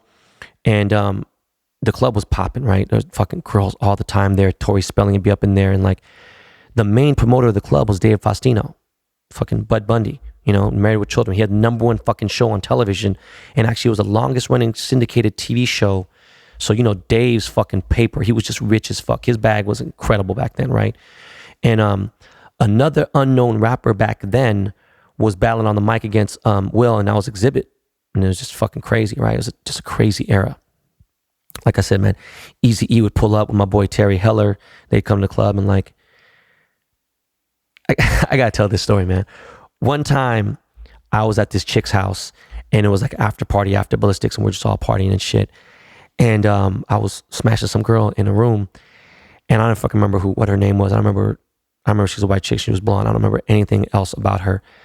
And all I could think of was, damn, Eazy-E is in the next room fucking some girl. And I just couldn't. And it was fucking funny because, you know, the chick was like, yo, you okay? And like, maybe you should go fuck Eazy. And it was just funny because I just couldn't stop thinking about it. It was just fucking weird. I was high as fuck, and it's crazy. Anyways, I know that story had nothing to do with nothing, but it was fucking cool. He was my idol back then, Eazy-E, in the late 80s and the early 90s, you know, until the super real breakup between Dre and him. You know, I even fuck with Eazy still after Q was left, but you know, I started to fuck with Will, and he was in a group called the Opbot Clan, and he was tied into so much fam. It's crazy. Like my boy JJ Anderson. I had mentioned this dude on the Mike Tyson podcast. His dad was Mike Tyson's head of security, and just so many people in this Anderson family, man. His fucking JJ Anderson's brother was fucking Jamal Anderson of the goddamn Atlanta Falcons. All right, during the Dirty Bird era, this guy's one of the greatest fucking running backs in the Falcons history. JJ Anderson and his crew. He was part of a group called Blood of Abraham. They were signed to Ruthless Records, which is obviously Eazy-E's label. Even Bone just got signed there early on. And it was funny because Will used to tell me that Bone Thugs used to try to roast on him, like bag on him and shit about his style. And he'd be like, yo, all right, y'all could talk about my fucking pants and everything, but y'all want to fucking battle? Y'all ain't trying to battle on some bars. And like, I know Bone's style is totally different, but Will was fucking super lyricist back then. So, you know, Will was shopping a brand new group that he was in, and the group was called the Black Eyed Peas. And his manager's name was Jan, and I was in touch with this dude heavy. I wanted to sign this fucking group. And I even tried to give him some fucking demo money. And I played the shit, and the shit was dope. It was just totally different. It was like the roots at that time. It was just real hip hop. Like, it was alternative hip hop. It was just different. It was so fucking fresh though. You know, like, I remember Will would fuck around with like Soho, which is a super underground electric song. Super OG house song called Soho, Hot Music. And at the same time, while I was trying to do this demo, I was taking meetings at Interscope for a new job because I just felt like, fuck, let me get a fresh start somewhere else. And Interscope was owned by Ted Fields and Jimmy Iovine, both fucking enormous moguls. Obviously, Jimmy Iovine is one of the biggest fucking moguls in the history of music ever. And Ted was I don't think he was a billionaire, but he was up there. And he was the heir in the family of the Marshall Fields family. It's like old school department store shit. And back then, I was actually close to Ted Fields' daughter, Danielle. So anyways, you know, I just had all these plugs, and I was trying to get these meetings. So, you know, I was a resident DJ at this club called Granville. And I was a resident DJ at Granville from like 95 to 98. And this was the hottest fucking nightclub in LA. I know I said Roxbury was, but that's an actual club. This actual night, Thursday nights, the hottest fucking club in Hollywood, right? It was ran by two friends of mine, Josh Richmond and Rick Calamaro. Rest in peace, Rick Calamaro, man. I fucking miss you, bro. Goddamn, man. Rick was part of Charlie Sheen's entourage. You'd see when Charlie Sheen was doing all these fucking crazy rants, Rick was there. Both of these guys were fucking legends, all right? Again, Thursday nights at Peanuts. I'm sure you heard of Peanuts and fucking a lot of OG rap songs. But that was the actual venue. Thursday nights of Granville, again, was like Studio 54 of our time. No joke. It was literally crazy. Ted Fields used to go to this club, right? This is the fucking older dude. And he'd frequent the spot. And that was another reason why he took the meeting with me. And at any given week, any given night, all right, on a Thursday night, you would see A-list fucking celebrities, you know, like, and athletes and everything. Like, Pac would go there, fucking Suge. You would see Chris Farley. Chris Farley was there the week before he died and had overdose. I remember sneaking Kobe Bryant when he was there, when he first signed in as a rookie, and I had to sneak him in because he was fucking not old enough. I can't even tell a story about this era without being fucking super sidetracked. I'm sorry, man. You know, I was getting like $500 a night there. And that's like getting $5,000 a night now for DJing a club in LA. LA pays DJs lower than any fucking other major city there is. So getting $500 a fucking night is unheard of. And there were only two real big DJs back at the time, and that was me and DJ AM. At the same time, my brother DJ Homicide had just started working, you know what I'm saying, with a group called Sugar Ray, and they're a super punk band. and they were broke, but their time came like right after that. And when it came, holy shit, man, you know, Homicide wrote and fucking produced a lot of their fucking hits. A lot of people don't know that. It's like, oh, he's a black guy in the band, he's a DJ. No, it's fucking way more than that. Homicide was one of my first friends that personally hit millions, you know, like legit. And he lived fucking big. He lived large. It was crazy. He's the first dude to let me borrow his Benz and fucking, you know, big body Benzes and Denali's and shit on rims. And this dude had just killed it, you know. It was so dope to see one of my homies like crush shit. And at the same time, it was crazy, man. I was fucking friends with this girl, Stacey Ferguson, who later became Fergie. And later she joined the Black Eyed Peas. This was not the time she was in the Black Eyed Peas. She would come through all the time to the club.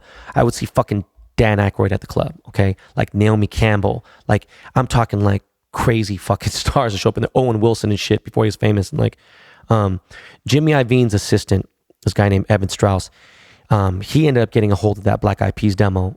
And it was just history from there. You know, they signed with fucking Interscope. I wanted to do that deal so fucking bad. But I knew I was leaving Party anyway. And so now with Jimmy's cosign, Jimmy Iovine, I hit up Dre's right-hand man, this guy named Bruce Williams. And I was like, man, I heard that fucking Dre's trying to start a label. And I want in. Like, I want to get in. And Bruce was like, don't even trip, man. Let me tell Dre. Let me tell DR, and we good. The only weird thing about this time is my attorney who wrote up my personal contracts for music, who was actually one point was the president of Hollywood Records, which is under Buena Vista Records. What the fuck were they under? Were they under Elektra or Warner Brothers? I'm sorry. Hollywood Records was under Warner Brothers. His name was Peter Paterno. That's my attorney. And my attorney, Peter Paterno, happened to be Dr. Dre's attorney too. So it was just weird, you know, it's conflict of interest. So on to Aftermath, what a different fucking world than working at Priority.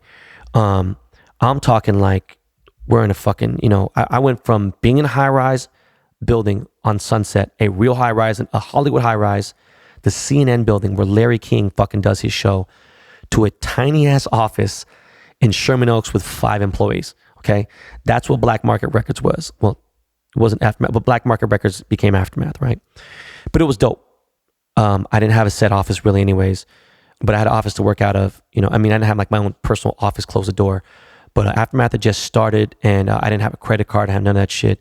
And like I said, the label's called Black Market Records, but someone in the Bay Area owned the name, and they didn't want to sell it. And then when they did sell it, Dre was like, man, fuck that. I'm not paying $2 million for it. I just left Death Row. I'm not fucking paying you $2 million. So, you know, we were Aftermath Entertainment.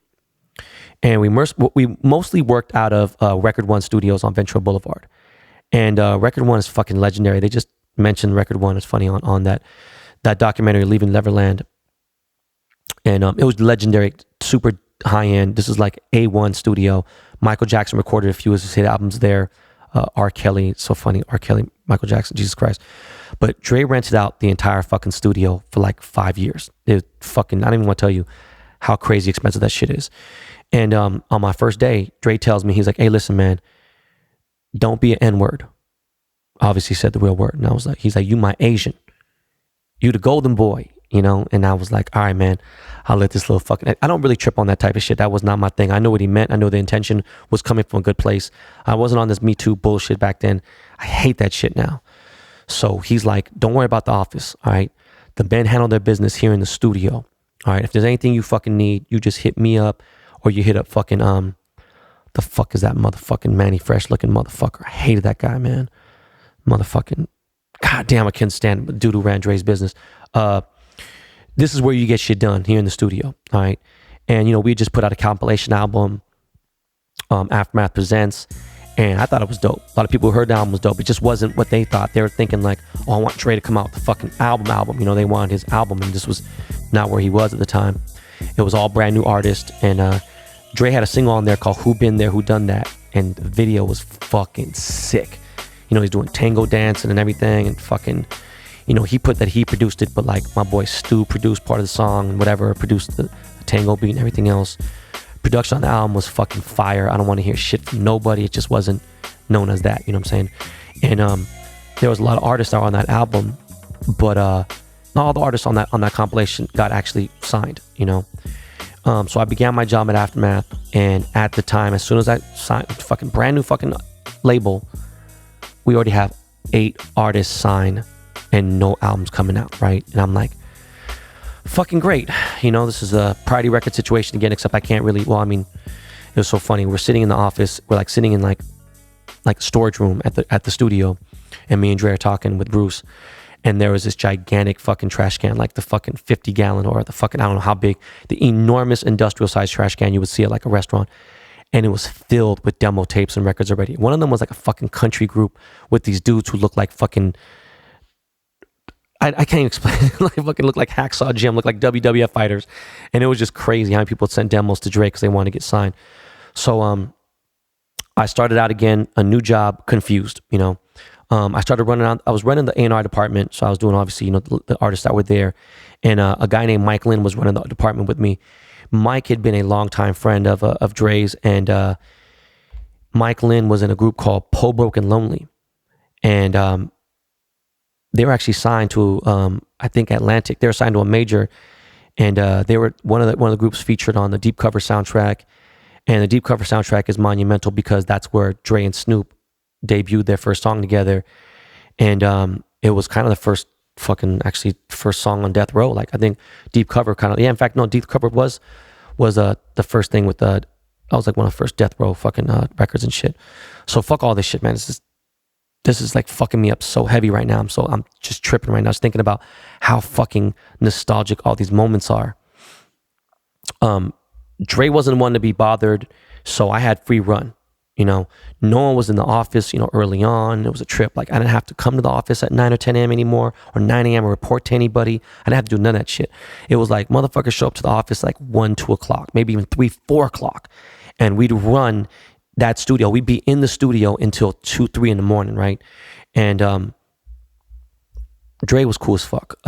He'd invite us to his mansion in the Valley. And I remember it was right off Winnetka and shit, and gated. It was like a fucking ranch area. And we even had an Aftermath basketball team, you know.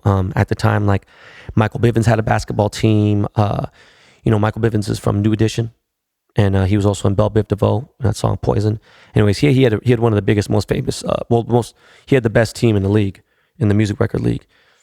Bad Boy Entertainment had a record, had a fucking a basketball team too. Anyways, I'm there and I'm off to Miami finally, right, for the How Can I Be Down conference, and I see a bunch of people who didn't even know I wasn't at Priority anymore. Like, some employees and stuff, like, yo, man, where you going, dog? You with us? And I was like, oh, man, my boy Davey. And I was like, no, dog, I'm with Aftermath now. He was like, word? How the fuck did you get that job, you know? So we're in front of the hotel where the convention is, all right? And I see this fucking gigantic Greyhound-sized bus, tour bus, enormous tour bus, and it had Master P No Limit graphics everywhere, Master P's face everywhere. And you know, they had those crazy, he was the person that brought that artwork, like that blingy artwork, before fucking any of them dudes. Before, it was a southern like Louisiana thing, just the graphics were crazy. And to this day, up till that day, nobody had ever seen anything like that, you know. And he parked that shit right in front so everybody could fucking see the fucking tour bus. And I remember being at the basketball game later that day, and like Diddy was like, Puffy, actually, sorry, his Puff Daddy, Puffy, was like, yo, man, did you see that bus? Like, he's talking to other people, talking about who the fuck is Master P? Like, yo, I need to get me in contact with Master P. And I remember Master P was buzzing so fucking hard that Puffy went on Hot 97, was like, yo, anybody get me on a record with Master P, man? You know what I'm saying? Like, you know, let me know. So I see Master P, him and Boz, and Boz is his right-hand man. And I walk up to P and I bypass like all 15 security and his entourage and shit. And it's all security people like, who the fuck is this Asian guy probably, right, thinking this? And I'm like, what's up, fool? It's the first thing I said to him. And he's like, hey, bro, I need to talk to you. So he walks over to the side. You know, we walk, like, step into my office. And we walk to the side. And he's like, yo, man, get me on a song with Tupac, man. I got this track, man. I want Tupac to I want to get on there.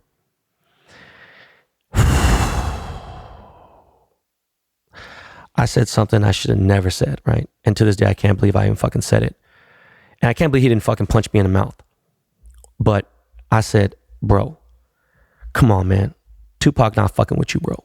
Like, you're the worst rapper, bro. You're just terrible, you know? And at the time, how people looked at Master P's music is how people probably looked at, like,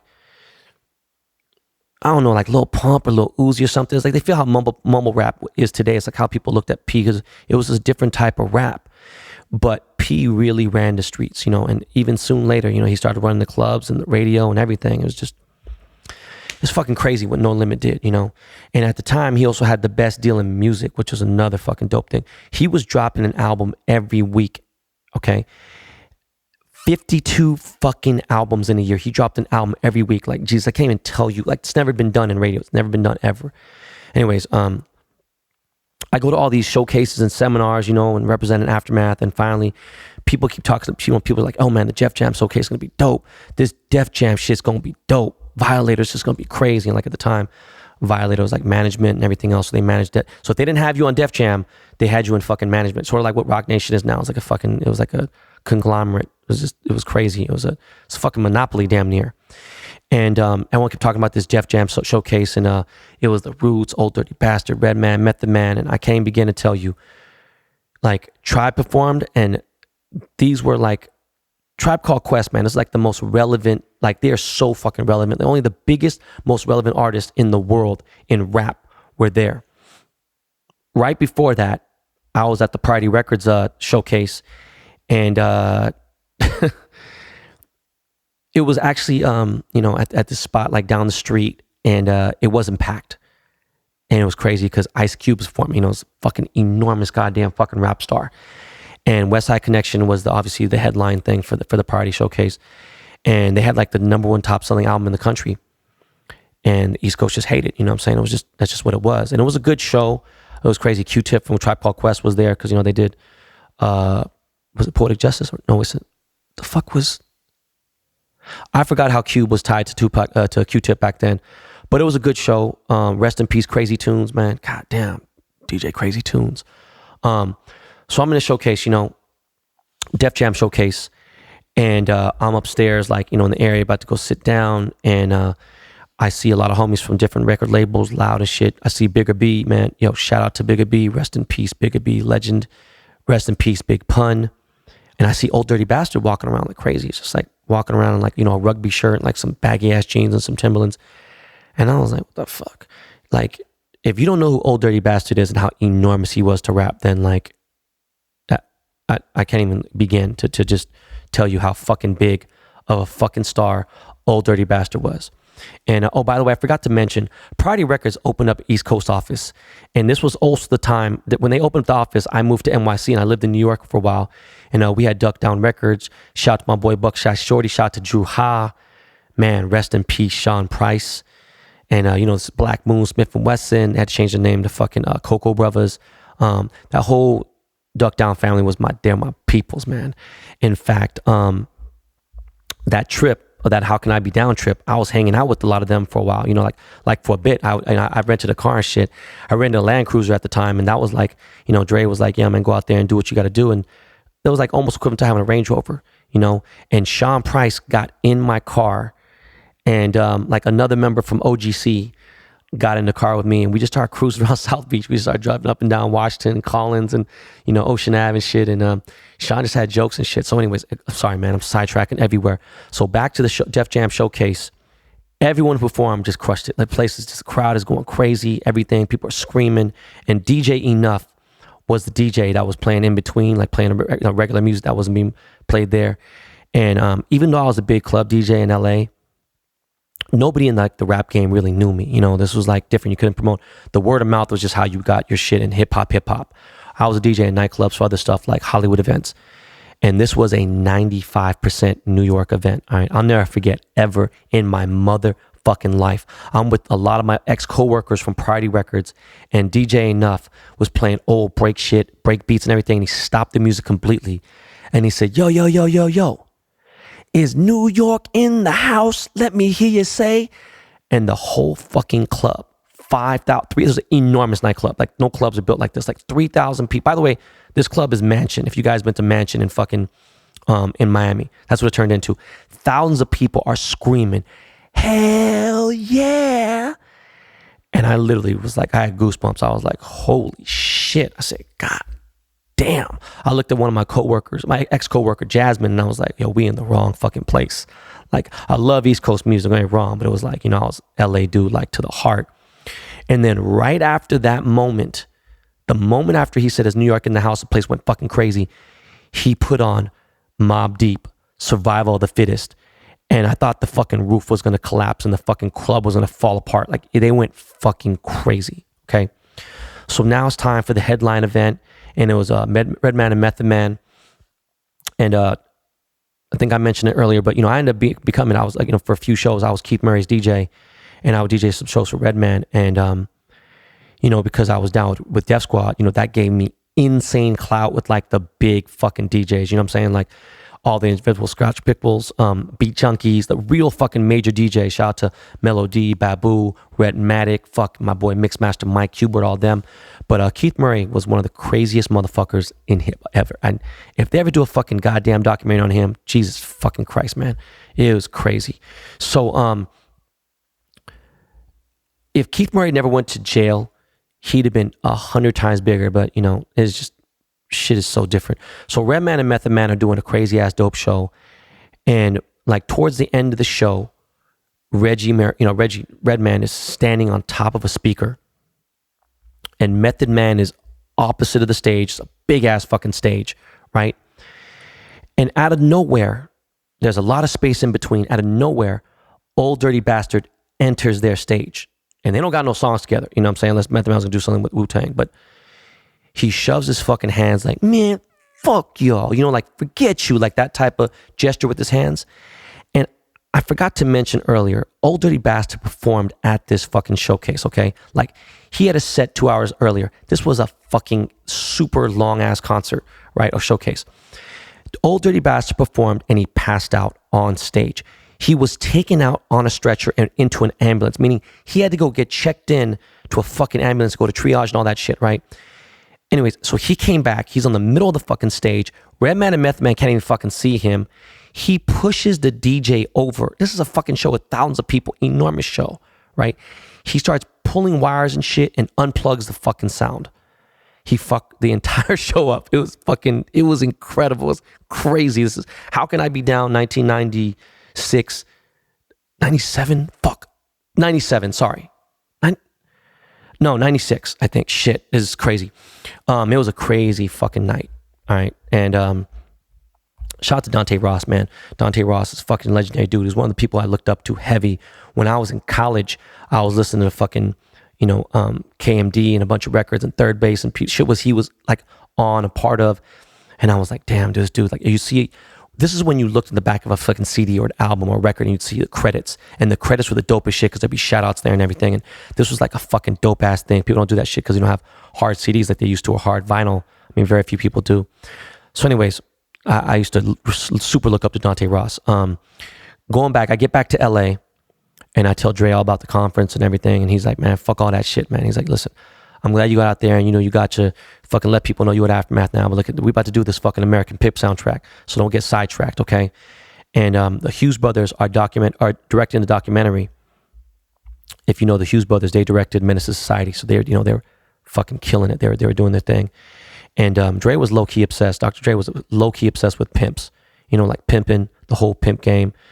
You know what? Most guys I know of that era that were in rap were fucking obsessed with pimps and shit. Like Bishop Don Juan. Anyways, so he tells me, let's get the dopest motherfuckers on this album ASAP. All right?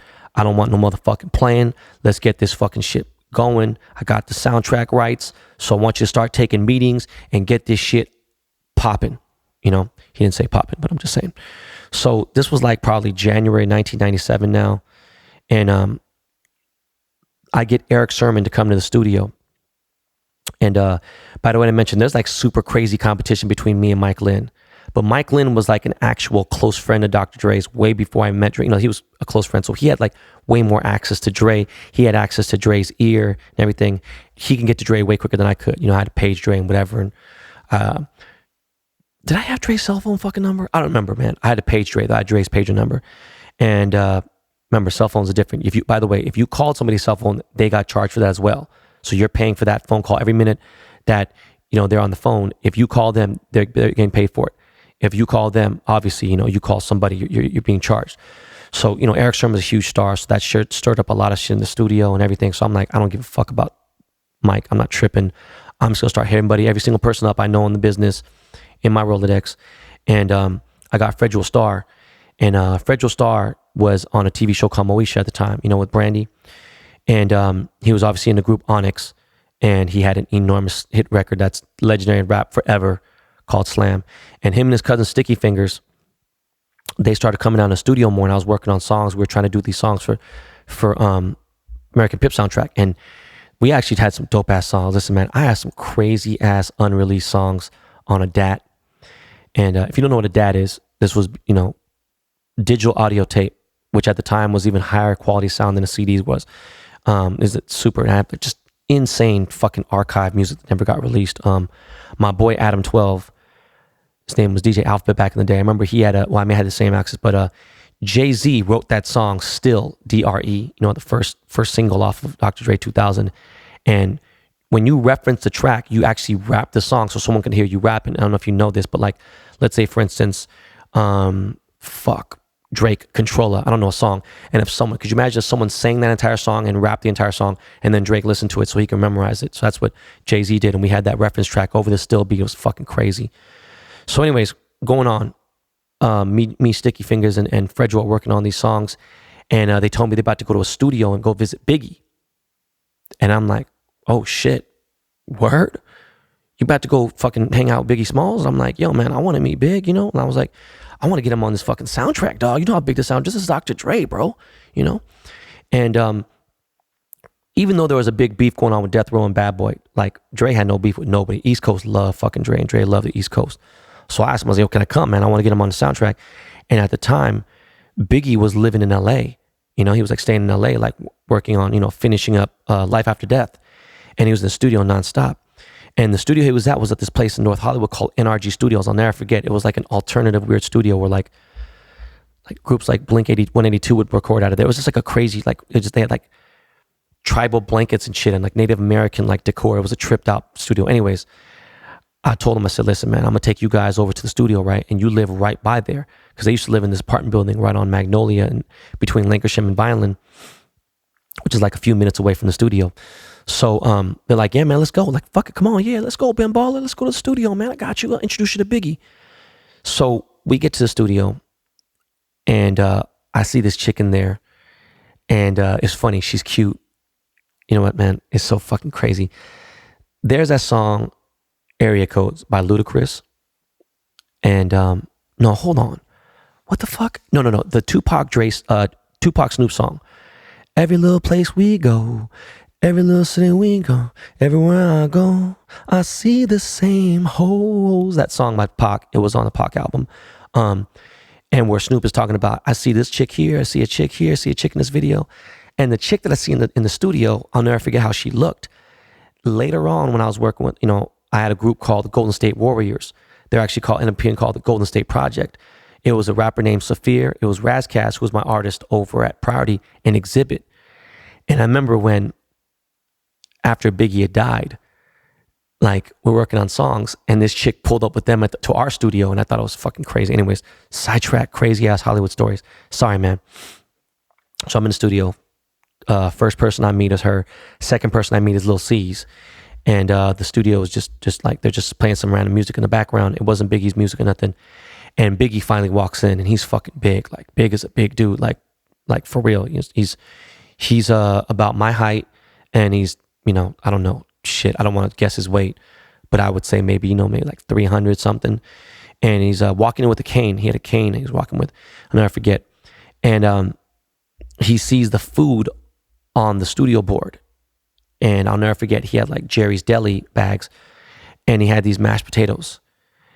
No exaggeration, he had fucking 6 orders of mashed potatoes, okay, on his fucking plate. This motherfucker, they were stacked like a fucking mountain.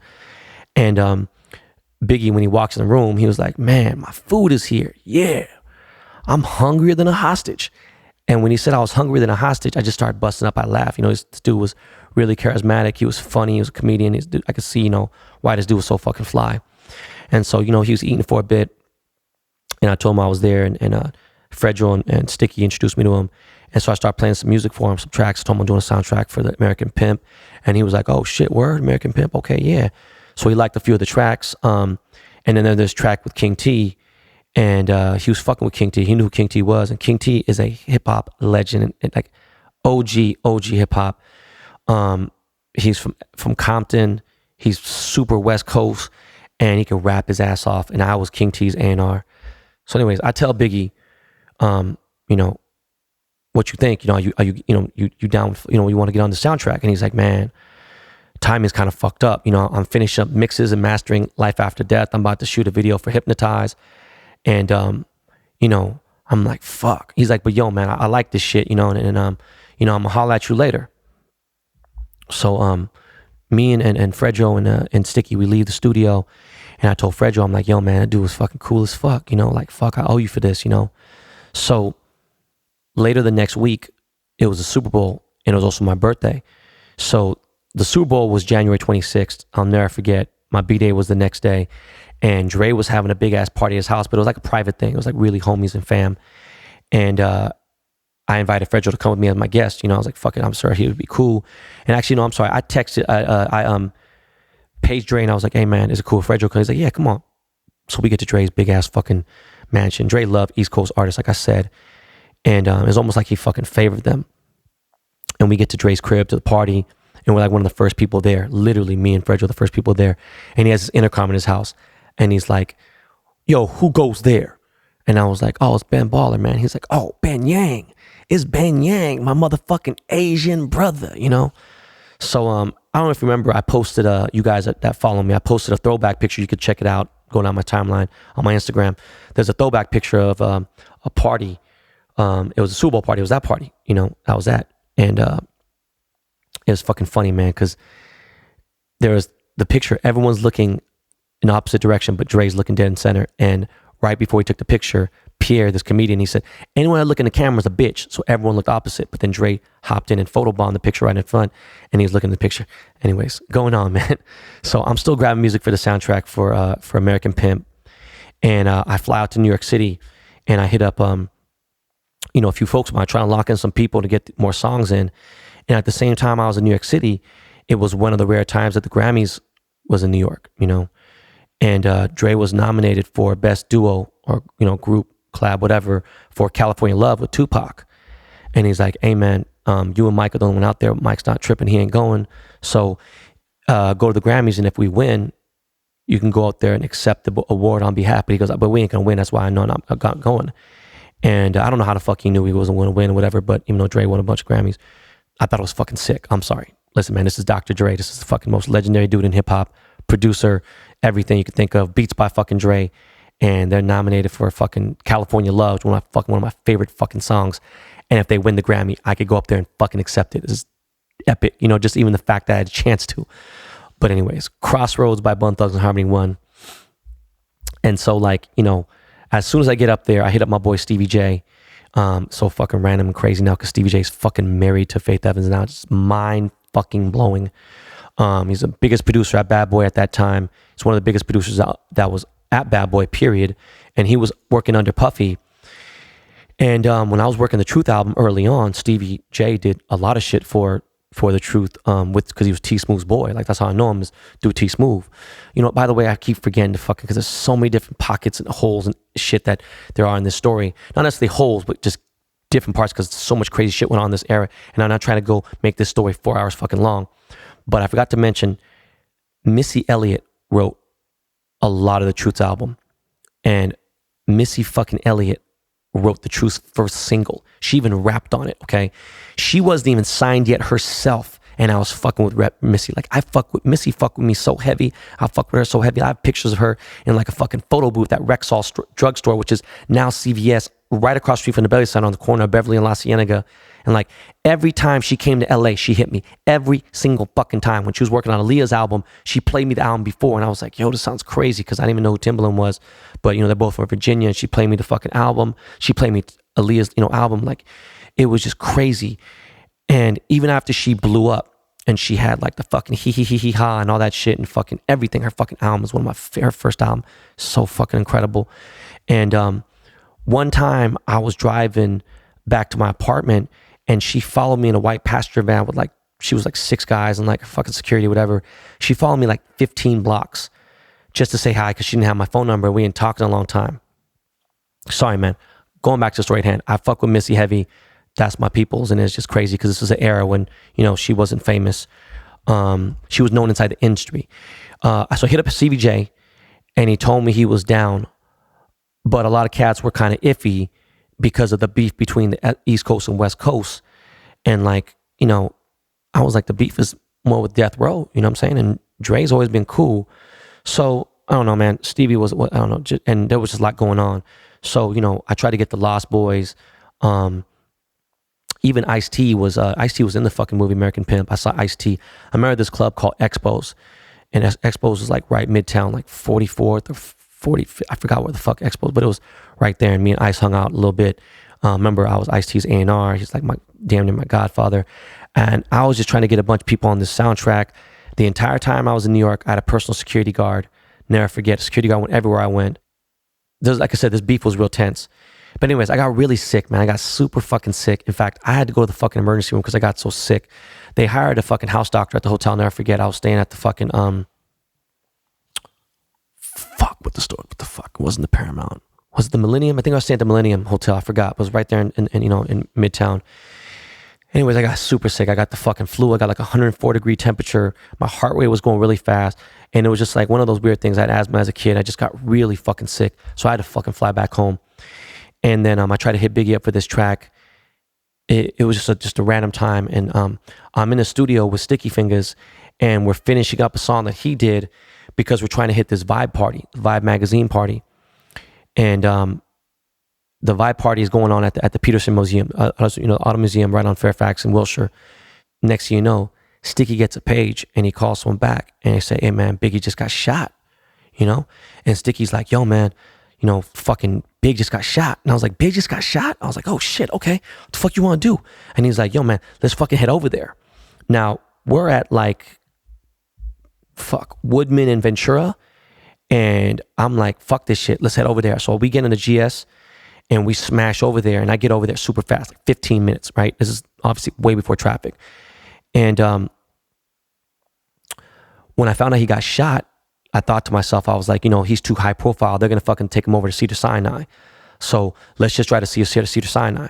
So that was one of the closest emergency rooms to him. Actually, there's a hospital a block away from that venue. I don't know if they knew that. They probably didn't. There's a hospital called Midway or Midwest Hospital right there at fucking San Vicente and Orange. Like literally a fucking 3 blocks away, like 1 minute drive. But I had a feeling they're gonna take him to Cedars-Sinai. So we get to Cedars-Sinai, and it was like kind of like it was like a weird moment. And I see the brat in the middle of the street, and she's crying, and I was like, "Fuck, this is bad."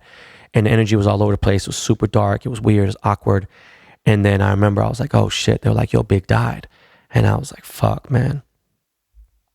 I remember going home and thinking, "Fuck, like what the fuck is going on in the rap?" You know.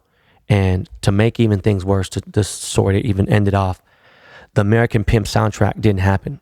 At least not with Aftermath or nothing, you know what I'm saying? Just a lot of time had passed. I met a lot of new producers, a lot of famous rappers and shit during the summertime. And one of them was this white boy by the name of Mike Dean. And this is summer of 1997. And I talk about this shit with Mike to this day. He's been such a big part of fucking the culture of hip hop and Southern rap and working with fucking Rap A Lot to, you know, shit, dude. He produced like the last couple Kanye albums and he produced fucking Travis Scott's fucking album. And, you know, Mike Dean's just a fucking legend. I've known this dude forever. You see this guy walked in with like short OP shorts on, like a surfer shirt. Like it just was so wrong. Like it just didn't fit in the picture. I couldn't fucking believe this shit. Anyways, Dre had been wanting to sign Nas for a long time, right? He's trying to get him. And that obviously wasn't going to happen. He fucking loved Nas. I remember he produced a couple tracks for Nas, and that was a big deal because Dre had never produced for an East Coast rapper before. It was like, this is different times again. Let me explain this to you. So he wanted to sign Nas's group, The Firm, which he was in. But I don't think Steve Stott was like letting it happen at the time. And me and Steve talked about this shit at Kevin Durant's fucking house or his apartment in San Francisco just like 2 months ago. It's fucking crazy. This was the era when the Trackmasters were the biggest fucking producers in the rap game. They're fucking huge, super famous. They're out of the East Coast office, and they needed to be involved with this. You know, Dre's obviously a fucking producer, so he wanted to produce the whole album, whatever. Dre's really the biggest producer in rap, though. Period. Doesn't fucking matter. Whatever. Maybe there's some conflict. I don't know. But the deal got done. Ended up recording most of the album in Miami. I got Melman signed finally. Melman produced, half of the fucking 2001 Dr. Dre 2001 album, and I got him a deal. He got 2 songs placed on the album. I'll never forget. Meanwhile, King T has one of the dopest fucking albums. Like literally at the time, his album was fucking so fucking good, and it's being shelved. It was just fucking crazy. The producer Hit Boy, he told me when I first met Hit Boy, that was one of his. He said it was one of his favorite albums. King T, Thy Kingdom Comes. I was A&R on the album. This is after fucking Hit Boy had produced, N-Word in Paris, Kanye and Jay-Z song, N-Words in Paris. And when I told him, I was like, yo, man, I was the A&R on the album. He bugged out. He was like, yo, you really got a music background. There's things about it. And it was King T ended up putting that album out. Like I said, obviously he heard about Hit Boy heard it. And he had put it on his own. He had put it on Aftermath. I felt fucking bad as fuck. Before the Firm album could even like drop, right? Like it actually came out in stores, okay? I got a check from Dre, and I never got a single check in my life for over $10,000. I got some checks at priority, like our Christmas bonus was double our paycheck. So like, I never really got gigantic checks. I got a check that was $75,000. I remember trying to cash the checks. I just want to see what 75 grand looked like. I've never had that kind of money. $75,000 was so much fucking money to me. It was crazy, right? I thought I could buy a house and a car and everything. I was just different times. And again, I was so fucking stupid. This is when Dre tells me, he says, hey man, making $1 million is easy. Keeping it is hard as fuck. I just wish I was smarter. I still can't believe just if I had been smarter with that $75,000, I would probably still be in the music business now, which fucking thank God I was dumb then, because I fucking hate the music business. But I remember Dre pulling me to the side after I got the money, and he says, hey man, don't be an N-word. And when he said the N-word, he said with the ER, not N-I-G-G-A. He said, he said N-I-G-G-E-R. And I was like, fuck. I wasn't trying to hear none of that shit. I didn't give a fuck what Dre was going to tell me. I didn't give a fuck about none of that shit. I was waiting him to fucking stop talking. And at the end of his little speech to me, I was like, yo, why aren't you telling Butter? You know what I'm saying? Why aren't you telling fucking Stu? Why aren't you telling these other guys, what to do with their fucking money? And he's like, listen, man, you ain't them. You know what I'm saying? You my Asian, man. You my golden child, man. You smarter. And I was like, man, fuck all that bullshit. So as soon as I fucking got out of the fucking studio, everyone went out and bought shit, right? They went out and got new cars and got sounds in their shit. And, the next day, I was like, fuck this shit. As soon as I fucking left the studio, I went to Century West BMW in North Hollywood, and I bought a fucking M3. I got my first BMW ever. I got a 4-door M3. I traded in my fucking GS300, and I got an E36 4-door M3. It was Cosmos black. The shit was fucking, I love this car so fucking much, right? Then I went all the way to get, I went to this jewelry store called JR's Diamonds in Sherman Oaks, right? And I went there, and there's this dude who was running the shop. He was young. In fact, he was maybe a year or two younger than me, and his name was Steve. How fucking weird is that? His name was Steve too, right? Because my cousin's name is Steve. And he sold me a Rolex Datejust, stainless steel Rolex with a diamond bezel. And it had a blue dial with diamonds on it too. It was fucking crazy because at the same time, my cousin Steve was making jewelry, and he just took all my uncle's business pretty much. And he asked me to bring him clients. He was at the Slauson. So like, I didn't want to drive down to the hood with that much cash on me. And so like, after, it just fucking crazy that the first jeweler I bought a crazy watch was, his name is Steve. It's a white boy, and then my cousin's name is Steve. Anyway, so after I copped all this new shit, right? I copped all this materialistic shit, got a BMW and a Rolex. I go to the studio the next day, and I'm wearing a Versace shirt. I never forgot, I got that shit in Miami, and I had the Rolex, and I got the car, and I blocked Dre's Range Rover in. Dre sees me, looks at me up and down from head to toe, and he didn't speak to me for 1 fucking month. Like, it was fucking crazy. Like, no joke, he didn't talk to me for a fucking month. At this exact time, I'm DJing a lot more big events. I was DJing a lot more clubs and stuff, and it was a crucial time for me because I had some money, more than I ever had. But again, I thought this money would never run out, and I was at strip clubs. I kept buying new clothes. I was buying fucking Mecca and Nietzsche and everything, whatever. And I was eating at the best restaurants. I was remember going to fucking Cafe Med, which is on Sunset Plaza. I had a couple girlfriends. Like, I got myself like a doper, bigger apartment. I had like, you know, crazier stereo system. And I was thinking to myself, what's my next move? You know? And then, you know, the Firm album came out and it didn't do as big as we all thought it would. And we thought it was going to go like platinum out the gate, you know, fucking phone tap. Like, this shit was dope. It was like a weird hex on me, you know? And I was like, fuck, what am I going to do? You know, how long can I actually DJ for? You know, should I start to make beats? Like, you know, like, what the fuck should I do? This was an enormous crossroads that I was like hitting, you know, like just faced with. And one of my boys, Rich, he bought an MPC 3000 and he started to make beats. And to this day, he's been producing, you know, making fucking music for Robin Thicke and shit. And he's had it like just enough success to keep him going this long, you know, and he was producing, he was making, and the crazy thing is I was obviously way more deep into music than he was, and he figured it out. And part of me kind of wishes I did that part, and part of me wishes you know, I remember when the rapper Jin came out, I told Dre, I was like, yo man, if this dude even goes fucking, if he sells 200,000 records, because we check SoundScan every week, if he sells 200,000 records, I'm going double platinum, Dre, just off my image alone. Like, motherfucking sign me, you know. There was actually a time where I actually fucking hit up, I never even fucking ever told this story publicly ever. There was a time, way after the time of, like, I'm out of the music business, and I remember we're filming the Song Cry video for Jay-Z at Michael Jackson's house, and I told Dame, me and Dame were super close still, and I said, Dame, I was like, yo, bro, I think y'all should fucking sign me, and I think Jay-Z should write my rhymes, and I should be a fucking rapper. And I remember they had a serious talk about it. Anyways, going back to my boy, you know, Rich, he's producing and everything else. So I thought about it. Should I use the money that I have left and buy studio equipment and start producing? And I thought to myself, man, fuck all that bullshit, man. I'm just going to fucking, you know, I'm going to use that money for other shit. So it starts getting dry, like real dry, you know, in Aftermath. We haven't dropped a fucking hit record yet, nothing. And Dre tells the few producers that are on payroll, that are signed to Aftermath, yo, man, check this out. If y'all want to leave, y'all can go ahead and leave, go do your thing. And I thought that was fucking weird. You know what I mean? It was like very weird because these guys were producing a lot of fucking music in there. So the vibe wasn't the same in the studio. You know, we all been there over a year and nothing had hit. And really, we were waiting for fucking Dre to drop the fucking Chronic 2000. That was what the album was supposed to be called.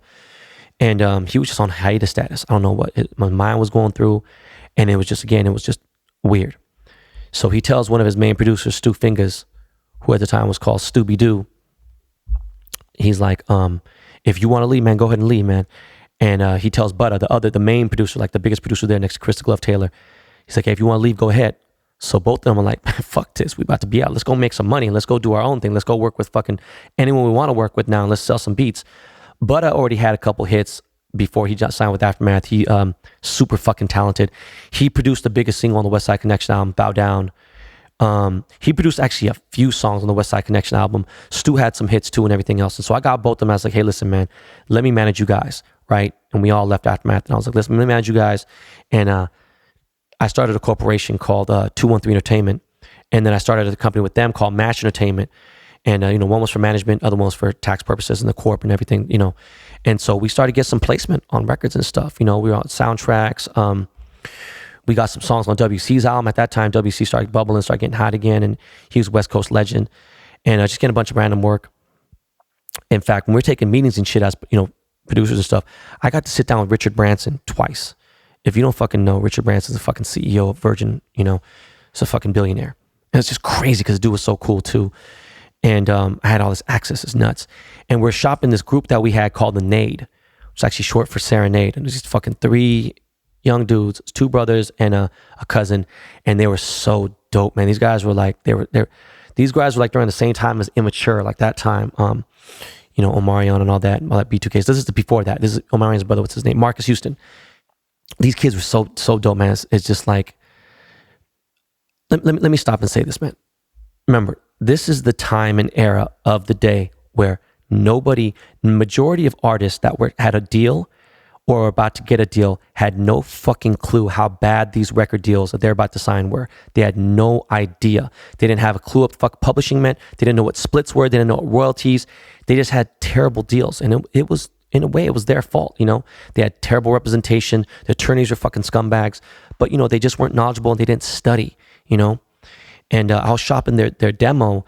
And while I also managed these producers, and they were going to produce even more songs. We were trying to do a couple things. We had a couple hits. We even sat down with Tamika Wright, which is crazy, right? Tamika Wright was Eazy-E's ex-wife, and she ran fucking Ruthless Records after. I don't know if she ran the estate, I'm not sure. And she wanted to sign the group. There was no doubt about it. She's like, fuck it, let's do it. She's ready to give us anything we wanted. I sat down with Steve Rifkin, Loud Records, Wu-Tang, fucking Mobb Deep, and Big Pun. So anyways, sat down with Tamika again, and I was ready to get this deal going. And their uncle, the uncle of the group, the Nade, he's a gangbanger, he's a gangster. And he started handling their career. He read a little bit about, music business and everything else. And he was like, he cock-blocked the whole situation. And then the group never took off. He tried to do it independently, just never happened. And I always wanted to tell him, like, motherfucker, I told you so, but, what the fuck am I going to do? So that was it. And after a little bit, again now, money ran dry. It's like 98 or so, 99, whatever. Money ran dry and I became broke as fuck. Like, broke as fuck. And I was dating this chick who was a stripper. And it's fucking crazy I say that, but she made like real decent money, right? It was just, I don't even know what the fuck even possessed me, but she was actually taking care of me, and she was always cool. She was like, oh man, you DJ all these cool clubs, and like you got a lot of celebrities. And at this point, it was crazy, fucking embarrassing. I downsized in my building to a smaller place, and she started paying the rent, and she's paying like my bills and stuff, and even gas. It was fucking crazy, man. Like, she even paid some of the notes on my fucking M3. And this was the lowest point of my 20s. This is actually probably one of the lowest points in my life. This is the second time I'm being broke in my 20s. Second time I was being broke ever in life, actually. And that's what always drives me to just go forward. And at least this time I had a girl who was helping me out. But I forgot to mention, she was crazy as fucking cat shit. This bitch was crazy as fuck, okay? And that shit lasted like almost a year of dating with her. But like finally, I just bit the bullet. And so I was like, fuck this. I can't do this no more. So I bit the bullet. I swallowed all my pride. And I called my sister. And I was like, Jean, listen, man, can I move in with you, please? Like I got nothing else now. I need to move in with you. And of course she said yes. And I moved in. And she lived in a dope ass house. It was just adjacent to Bel Air. It's right in the canyon, the hills. And the room that I had, though, that's just all she had, was like 200 square feet. And like, it was fucking tiny. It might have been 100 square feet, okay? Every belonging I had was in this room at that point. And I still had my BMW and I still had my Rolex. It was fucking pathetic, because I was trying to obviously, portray this image of me that didn't fucking exist at the time, because I was literally broke, right? I had like 2 pairs of shoes. I had some t-shirts. I had a couple pairs of pants, a couple pairs of shorts, and I had like a jacket. And I had 12 crates of records. I kept my records inside the garage, but I had to keep my turntables at my friend's house because, so I had to practice there. And the reason why is my ex ripped up and threw all my shit away. She threw a bunch of stuff away. She gave a ton of shit to some guys that she knew. She ripped up 95% of my childhood pictures.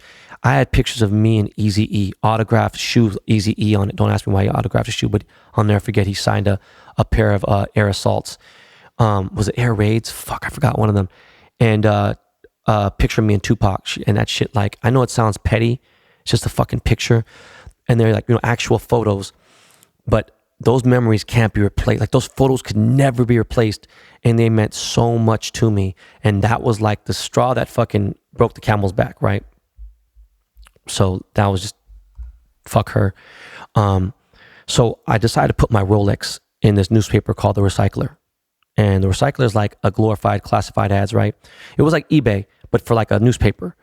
Way before eBay ever existed. And I love this newspaper. I used to browse it all the time, look at cars and just look at random shit. And goddamn, so fucking different. You got people now, even the age of 25, wouldn't know what the fuck to do if there was a recycler. So I get a lot of calls. I put the watch up for sale. And then one of them is this Asian dude. I tell him to meet up with me. This is like not awkward at the time. It was like, that's just how people did shit. People actually interacted with each other. It wasn't like Grail, there's fucking eBay things. It was just different. You had to meet up with somebody physically. So this dude pulls up to my sister's house and he's acting fucking nervous as fuck. It's like sweating and shit, acting weird. and he has a brand new BMW 3 Series convertible with paper plates. None of this is strange to me, by the way, at all, right? And I say, hey, listen, man, if you got cash, you can give me $3,000. Otherwise, give me a cashier's check for $3,500. So this guy has $2,500 cash. And he's like, hey, man, I'll give you $2,500 cash. And I was like, nah, bro, I can't, dog. The watch alone is worth that much, and I'm like, nah, bro, you tripping. I got the fucking box and papers, whatever. And he's like, okay, man, I got to come back, So he comes back the next day.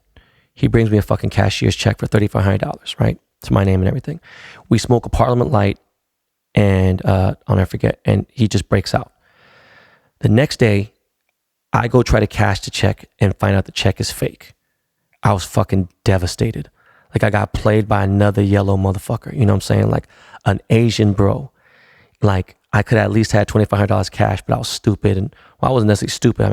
I could have got $2,500 from anybody at the time. So I'm like, you know what, man? It's fucking time to sell my M3. Like it's gotten to that point in my life. I take it to the dealership, and the dealer asks me, hey, so what am I going to drive? And I said, well, I need something affordable now. I was driving without insurance. I was putting 89 octane gas in the car. I didn't tell him all that.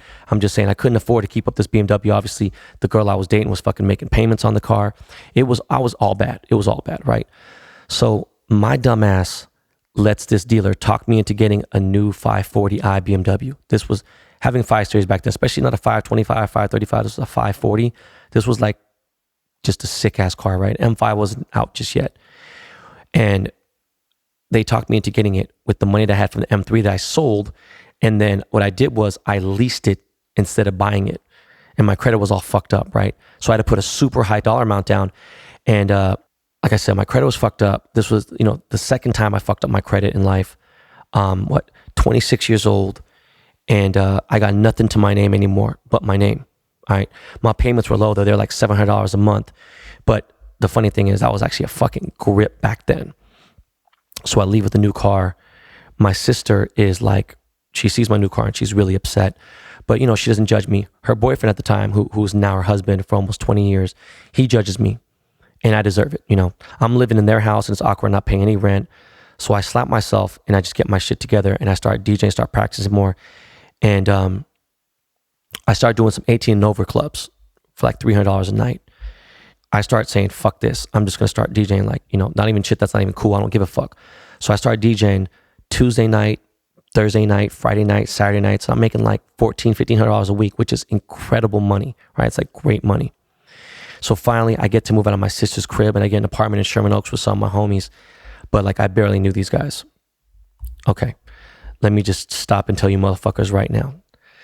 This is where the hustler term really lived up to his name. All right. One of my homies from high school, from Beverly Hills High School, was moving packs of Mexican stress weed all through Ohio, right? Cleveland, Canton, Dayton, Cincinnati. We was really getting in Ohio, right?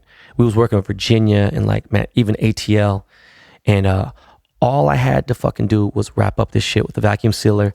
And once in a while, I'd even use contact paper, which is like wallpaper, right? But it was like adhesive, way 10 times more stronger. And it fucked up the smell of it and actually throw off the smell of dogs. They're going to smell the shit, right? And we would, ship this shit. You know what I'm saying? Crazy part is we used to call this shit throwing passes, right? And we took a lot of L's. We even fucking rented limos and filled them up with fucking just packs of weed, man. 400, 500 pounds inside limos of fucking dirt stress weed, right? That we'd buy for $60 a pound and flip this shit for $250 in Ohio. And the shit was moving like crazy, okay? So you do the math. We're making like fucking 60 to 75,000 a week after the L's that we took. And the money was split 3-4 ways sometimes. I never made money like this before in my entire life. This shit is just crazy. It's gone so good that I cop an Escalade. And this is the first time that Cadillac ever made an SUV. My shit had 20s on it. I had bigger tires. I had fucking 4 TVs in that bitch. I also had 20 speakers, right? I had 4 fucking 15-inch subwoofers, courtesy of this legendary place called Traffic Jams in Encino, California. This spot was the spot to get sounds. Like they were top-notch audio spot. I think the dude's name was Frank, who owned it. It's fucking legendary. I met a lot of friends there.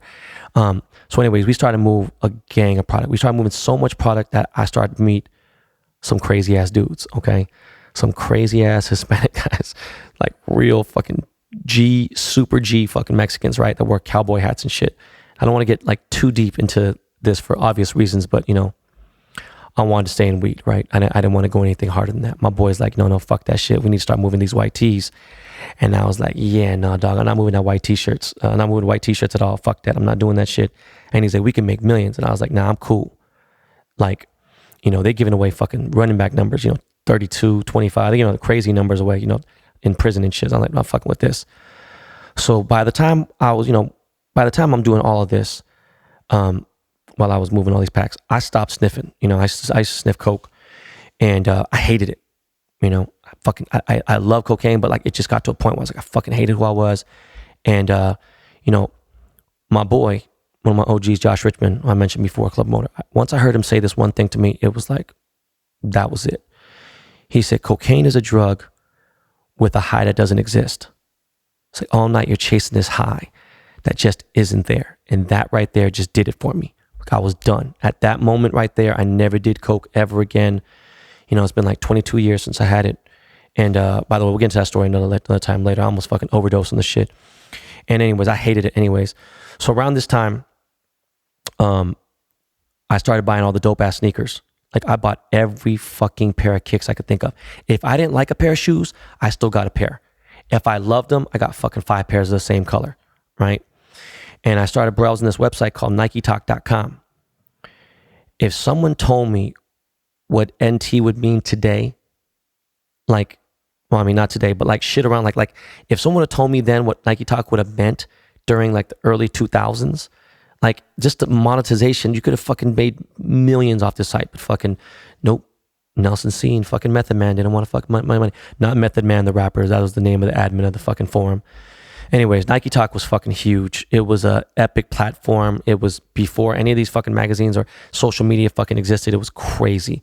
It made so many people who they are today in so many different businesses. It blew up a ton of businesses as well. Of course, there's fucking cornballs and fucking trolls and lurkers and shit that ruined it. But you know what? That's just the internet, right? It's just like Instagram now. But damn, man, when NT was good, it was just fucking such an amazing place. It was just crazy. Like Wale was on Nike Talk, the Hundreds, Bobby Hundreds, Men Hundreds. Of course, the infamous Henzo. A lot of trends started on Nike Talk, right? They had that fucking WW or WDW. What the fuck? What did you wear today? I'm gonna fucking try to fucking abbreviate this shit and fucking come with fucking acronyms. That site actually taught motherfucking geeks and fucking all these Asian geeky ass motherfuckers who didn't know how to fucking dress. That site taught how people how to dress. It was a crazy community. It was a great community though when it was good. We even had summits and shit. I hosted a lot of them, and I would get like people to sponsor like LRG and shit. Anyways, never in a million years could you have told me that sneakers would have been the business that would make me a millionaire. All right. So like, I'm copping sneakers because I just felt like they'd be worth something someday. You know what I mean? Like some of them were worth things. There's this place called Sporty LA, and I'd buy shoes, and once in a while that was like the first reseller spot. Like even when shoes were not necessarily resold, but like shoes were maybe like a year old, he'd still have a couple sizes, and he just would hoard them. And Ellie was just a fucking dope ass dude, and I haven't seen that guy in forever, but he's just a great dude. And he's OG sneaker store in LA, and I'm copying him because I think it may be worth something. I'm thinking, hopefully at the same time, like, I'm hoping for this to feed my addiction and make things make sense. But like, when you were searching for on eBay for like Nike Dunks in the super early 2000s, 31 items would pop up, and that's it. Like that was, you fucking type in Nike Dunk and less than 40 items would show up. And like 10 of them were fucking fake ass fucking auctions or some bullshit scammers. And then like, you just hope that one of those was your size, especially if it was something dope, And this was the days of like real savagery, you know what I'm saying? Like fucking savage motherfuckers, snipe bidding, shill bidding, hating on the ultra low, you know what I'm saying? And like AOL Messenger, AIM, instant messenger on AIM. And I had a website back then, a sneaker website. It was called benball.com. My email address was number1stunner@benball.com because I was a huge Cash Money Records fan. And, at this point, because I had so much paper from moving packs and moving pounds, I would only DJ the biggest parties, right? And it was good because these parties pay me a lot of money, and that was like the alibi and how I was really, how you really getting your money. Some people kind of knew. They're like, yo, this is fucking bullshit. And the perception of me having fresh ass kicks, a super dope ass car, all that shit, just my whole image, it made promoters and people think I was actually somebody way bigger than I actually was, and honestly, I still think I was a part of some major shit in hip hop history, and the fact that I was Asian even made it more crazy, And so like, in like 2001, I copped a Porsche Carrera, right? What year was 9/11? I forgot what year it was. Anyways, I copped the 996 Porsche Carrera C4S, and you couldn't tell me shit at this point. I just thought I was the fucking coolest motherfucker in the world. My credit sucked, but I had cash coming in from hustling, and I was pulling up to fucking Las Palmas, the hottest club in Hollywood, in a Porsche Carrera with crates in the front of the fucking of the car. You know what I mean? Because the Porsche has the trunk in the front. And my car was parked in the front of the club. My ego was so big it wouldn't fucking fit in the club, And to make things even crazier, I jumped back into, Aftermath fam, and I started DJing for Hitman. It's just crazy, I get back to working with Dre again. Hitman was from Fairfax too. Hitman's OG. Man, goddamn, man, shout out to Hitman. I haven't talked to Hitman in so long. And Hitman was Dre's main writer at the time. In fact, he wrote like 85% of Dr. Dre's rhymes on fucking the 2001 album, like I said, it was supposed to be called The Chronic 2000, but like Suge hated on him and put out an album called The Chronic 2000. And there had to be a leak. There had to be some dude inside Aftermath that was leaking info to fucking, to Suge.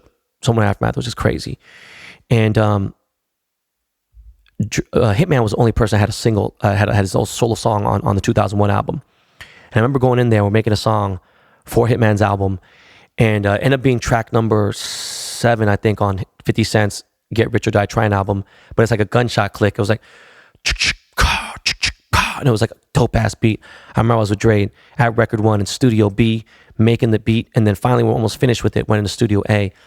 And as we're going over these beats, I remember someone walked into the studio and was like, yo, Dre, so what's up?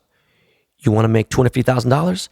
And Dre was like, who's the artist? And I won't say who the artist was. I feel bad. And he said the artist. And he's like, nah, man, I'm cool. After taxes, it's only $125 anyway, so I'm cool. So we started continuing making this beat. And I'm helping him, like, going over fucking sounds and drums and everything, loops. And he looks at me, and Dre turns to me with his head, turns to the left and looks at me dead in the face. And he goes, yo, Bang Yang, you ain't making records yet? And when he said that, thinking about that moment when I could have bought studio equipment with Rich and all that shit, every single thing inside my body just exited me. All my courage, my pride, everything was like, yo, the biggest producer in the fucking entire world is telling me he can't believe that I didn't fucking, that obviously basically, even though DJs make a shit ton of money, it's just, I could have made more money being a DJ and a fucking producer like fucking Avicii and Calvin Harris and these other guys and Deadmau5, whatever. But I was just, fuck, man. It's fucking crazy. I just felt so stupid, man. You know what I mean? And I wasn't just DJing on tour with Hitman, but like I was on tour with like Limp Bizkit and just like, I forgot to fucking mention, I was a DJ for a punk rock band called Snot, and they're assigned to Geffen. In fact, we did a lot of legendary rock shows, and System of a Down got signed at one of our shows. And another one of my homies from high school, another alumni from my high school, Dave Benvenisti, he became their manager and got them that deal, and they blew the fuck up. System of a Down's a fucking enormous rock band, enormous.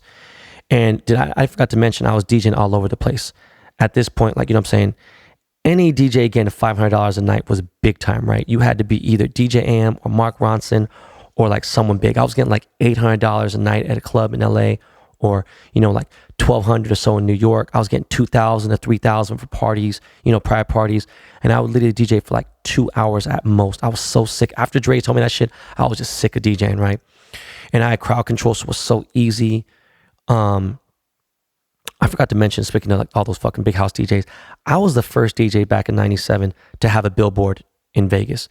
Before Steve Aoki, before fucking, in fact, I helped Steve DJ early on in his DJ career.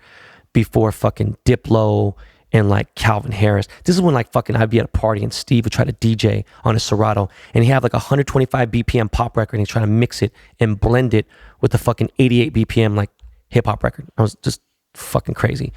But yeah, back then I was DJing at the Joint, and I had a billboard, and it ended up turning into Babies and shit. And you know, again, the early 2000s, like this is when DJ AM just started taking over. Me and him were at like each other's neck, and then he took over the fucking world, and I wasn't mad. Like, if he was still alive, he'd be bigger than all those fucking guys out right now.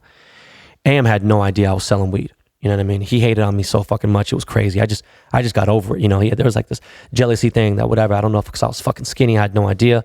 And this is just me being real. I don't give a fuck. Respectful. This is real homie shit. This is how I talk with Homicide. We talk about a lot of crazy things. And once AM became super famous, I thought he would chill out, but he didn't. You know what I mean? I was like, yo, bro, you got the spotlight. Do your thing. You know, he deserved it. 10,000%, you know? And to be real, like when we were competing with each other, I was like getting scared. I was like, fuck, man, this dude's trying to take my jobs and shit, you know? Like DJing was my only income. So I was real scared that he would end up taking my place completely. And then eventually he did, but he just went surpassed me. And there was a bunch of other DJs came and spawned after that. You know, he started DJ management shit. But, you know, once I realized that I was going to be a DJ forever, and Dre telling me, like, you know, you had access to all my drum loops and everything. People would kill for this shit. I could have taught you the basics and everything. It just fucked me up. I just didn't want to DJ anymore. You know, I fell out of love with it, you know. I began to pre-record my fucking mixes.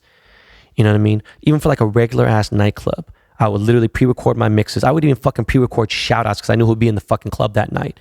And I brought my Xbox with me and this little 8-inch television I'd plug in. I'd literally play my mixes there, and I'd maybe DJ for like 20 minutes while I was switching CDs. And I paid a security guard like $7,500 extra to keep everyone out of the DJ booth. And this is at the Dragonfly, right? It's a legendary nightclub as well. And I was just like, fuck this shit.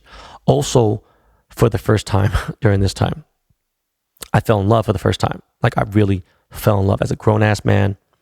I started dating this girl. She was a model who actually really modeled for real for a living, runway, everything. And she was a lot younger than me. She was like 8 years younger than me. I didn't give a fuck, right?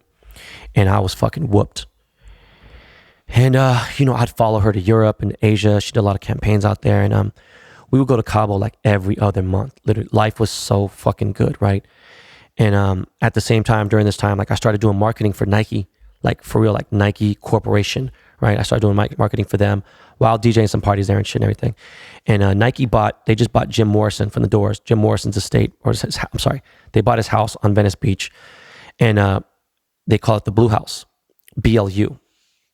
And this was like a secretive marketing lifestyle project. It was like it was a low key thing. And like so many legends came out of that place, and legends were there. And it was just, I remember like talking to Bari from V-Lone, and Bari be like, yo, you a part of that shit? I'm like, motherfucker, you have no idea how much shit I've been a part of. Like, so many cool people who know about things had no idea how much shit I've been a part of in my entire life. That's one of the main fucking reasons why I'm telling this fucking story, so that not just the Asian people, but I really want to motivate the Asian people, because they feel like they still don't have a voice and they can't like get in, you know what I mean, where they fit in, right? And anyways, going back to the Blue House, we had a gang of epic times there, like super epic times. And my boy B-Win, another Asian dude, he ran that house, and he was, you know, working for Nike as an employee, as marketing, and he got me my job with Nike. So B was in the music business a little bit after I, you know, got into it. And he was one of the only other Asians, and he stayed in longer than I did. When I got out of it, he was there. He worked for Loud Records, and then he ran Steve Rifkin's marketing team, SRC. And again, he was one of the only other Asian comrades I had in the music business.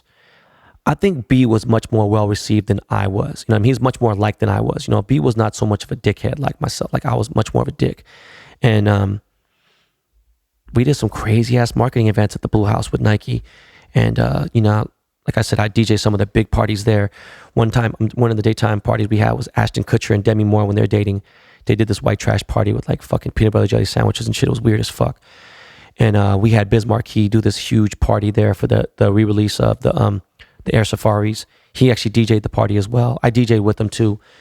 And it's crazy that time. This was like when Crooks and Castles didn't even fucking really exist. Oh, actually, no, did they just start out? I don't know if it existed yet, but I don't think Dennis, the co-founder and co-owner of Crooks and Castles, he would go to the Blue House a lot.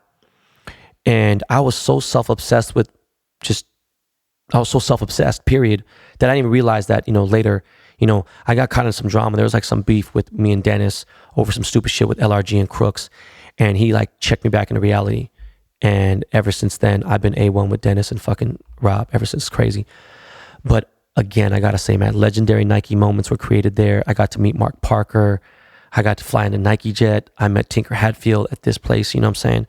At this time, my sneaker reputation was enormous. I was the fucking Drake of fucking sneaker collecting and fucking reselling. Like, it was huge, right? I was a living legend on fucking Nike Talk and the reseller game. Like, people want to know what I was doing. You know what I mean? At the same time, I was running Meth Amphibian, you know, the dopest, most exclusive custom sneaker business in the game. This is way before fucking like Shoe Surgeon and Mache and all these dudes. It was crazy. No joke. We were the biggest sneaker custom business. Like, we did fucking sneaker releases before anyone else did. Like, we actually did releases, you know what I mean? That like people lined up for, you know, we had lines around the block for Undefeated. We had one of the first lines at Undefeated, period.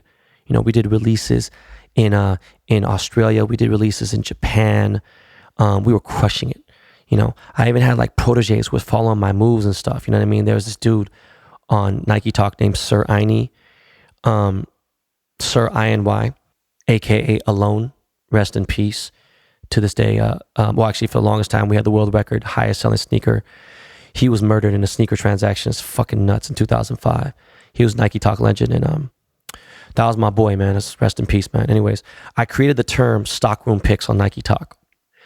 When the first SBs ever dropped, right, I had a lead on it, and I had a plug, and I just used my marketing, not marketing, what the fuck, I used my sales, Gordon Gekko fucking skills, and I bought 40% of the entire stock of Nike SBs in the West Coast. Like, I literally went from fucking Arizona to fucking Oregon to fucking all of California, from Eureka down to San Diego. I bought damn near every SB in California, right? And I just sat on them. And these shoes were $55, $60 plus tax. And I just sat on them for like a grip of a time. I'm talking like fucking, you know, fucking 1,000 pairs, you know. And I hoarded them and didn't fucking bless anybody. The only person I blessed outside my immediate crew was my boy Demaney. And Demaney, he was hooking me up with shoes too as well. He had one of the dopest websites, and it was called vintagekicks.com. Later, Demaney would end up starting a business called Flight Club. Yeah, that Flight Club. Can you believe that shit? From fucking Nike Talk, right? Demaney was super creative, super humble, super cool guy. We became real close.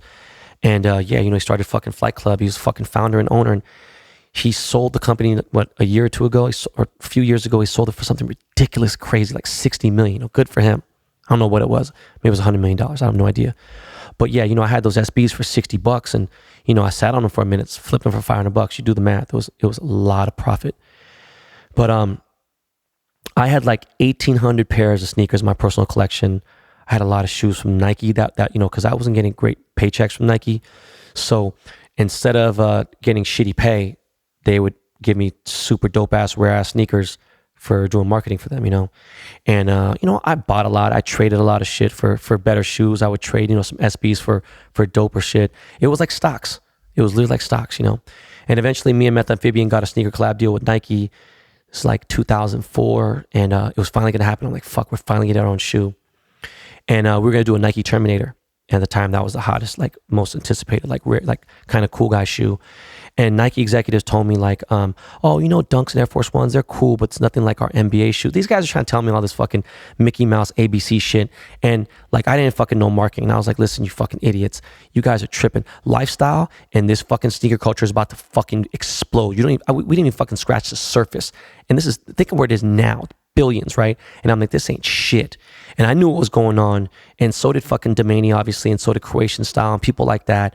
And a lot of others didn't know, especially the people that were inside Nike. They didn't want to put any money in lifestyle. You know, if you fucking type in Nike Dunk, sometimes like fucking 100,000 fucking things will pop up on eBay. You know, so in the process of all this, I just got so irritated with Nike, and I just said, fuck them. We would get into fucking fights all the time. They were like running some like Scientology cult shit. It was just fucking ridiculous, right? There's way too many rules, way too much politics. And I just told them to go fuck themselves. You know, they would send me a fucking email like, oh, you know, you wore a polo today at the office. Technically that's competition because we make polos too. And I was like, you know, y'all go fuck themselves, you know. So on my website, benballer.com, which was getting a lot of traffic from the sneaker world, I put a gigantic fucking image and it just said fuck Nike on the homepage in all caps.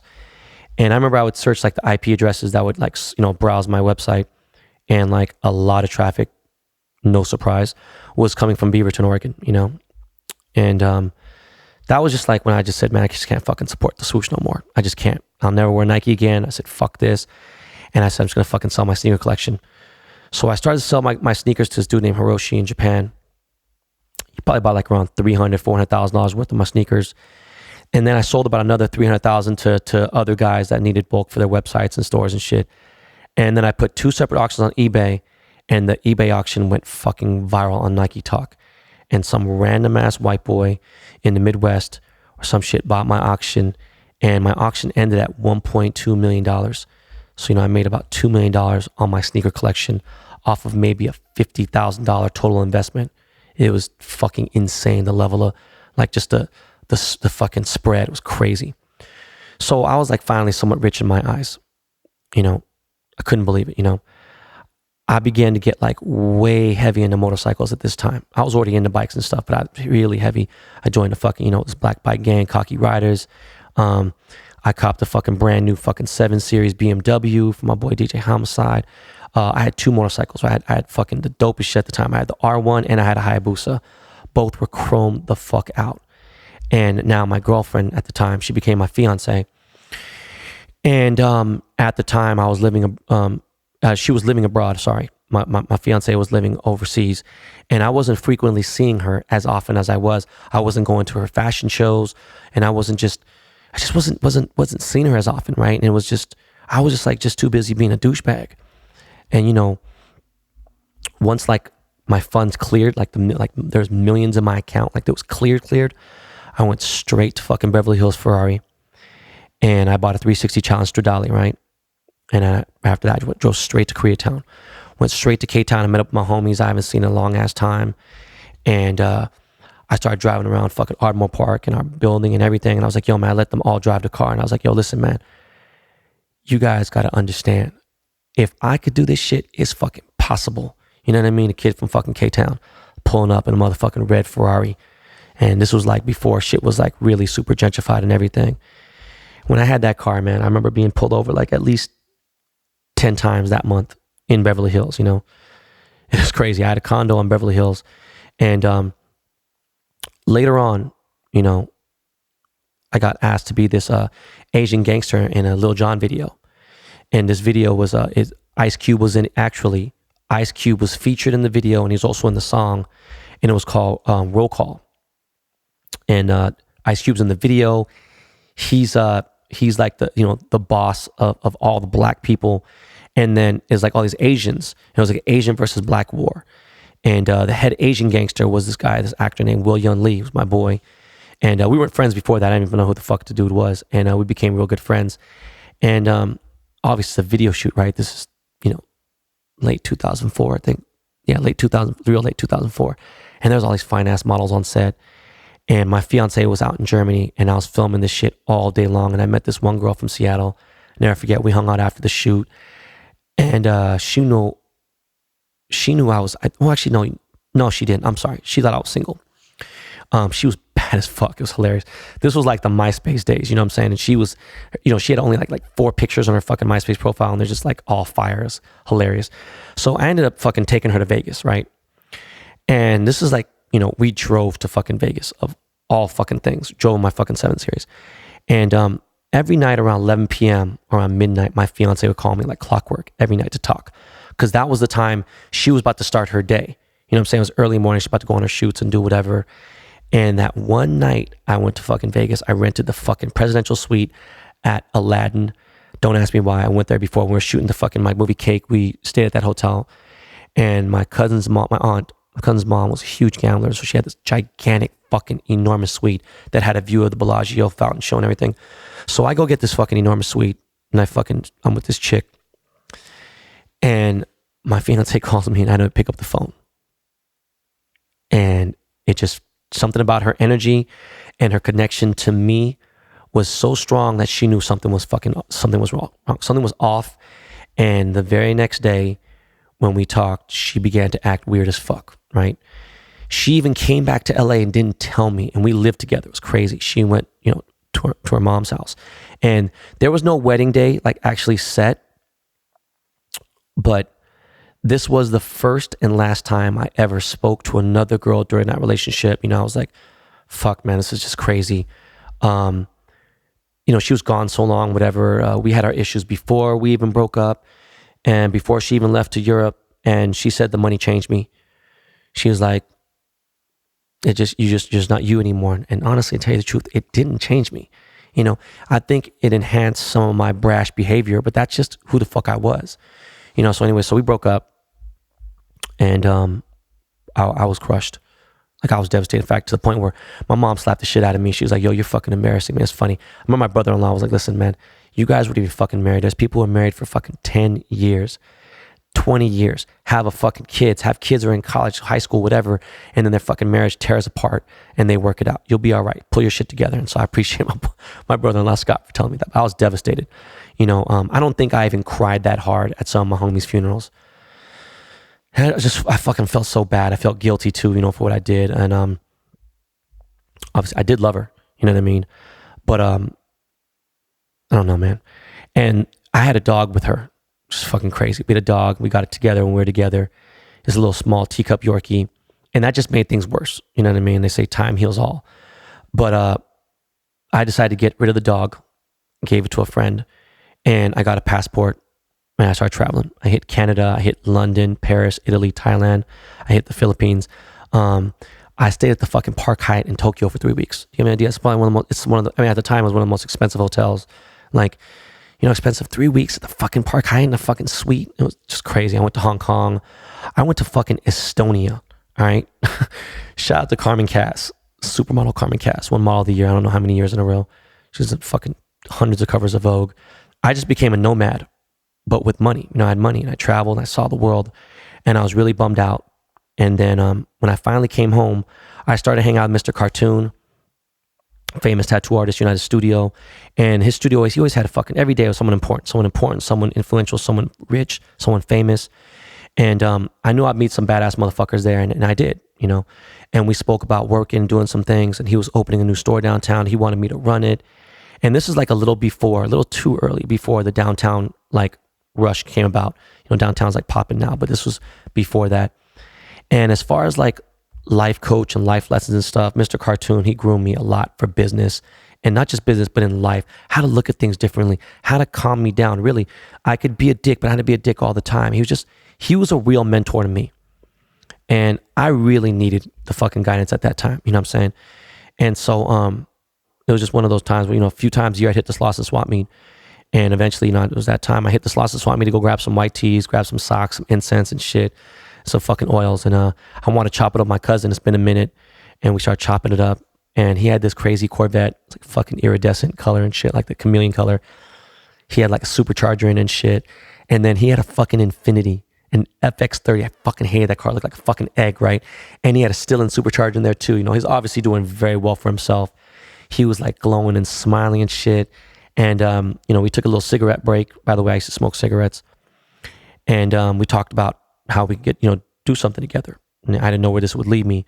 But he said, hey, man, there's a lot of money in jewelry. He's like, again, you're so connected with celebrities and with musicians and shit. And he's like, you've always been like that dude who's always know how to talk to people. You're outgoing. So you're good at business. Let's fuck around and try to do this. You know what I'm saying? I could teach you everything I know about the jewelry business. And, Pops can help you out too. So, I always loved jewelry, obviously. At that time, when me and him were talking, I bought a Franco chain off of him, which was like the hottest, coolest link at the time. I'll never forget. It was like fucking like 200 grams, this fucking dope ass fucking chain.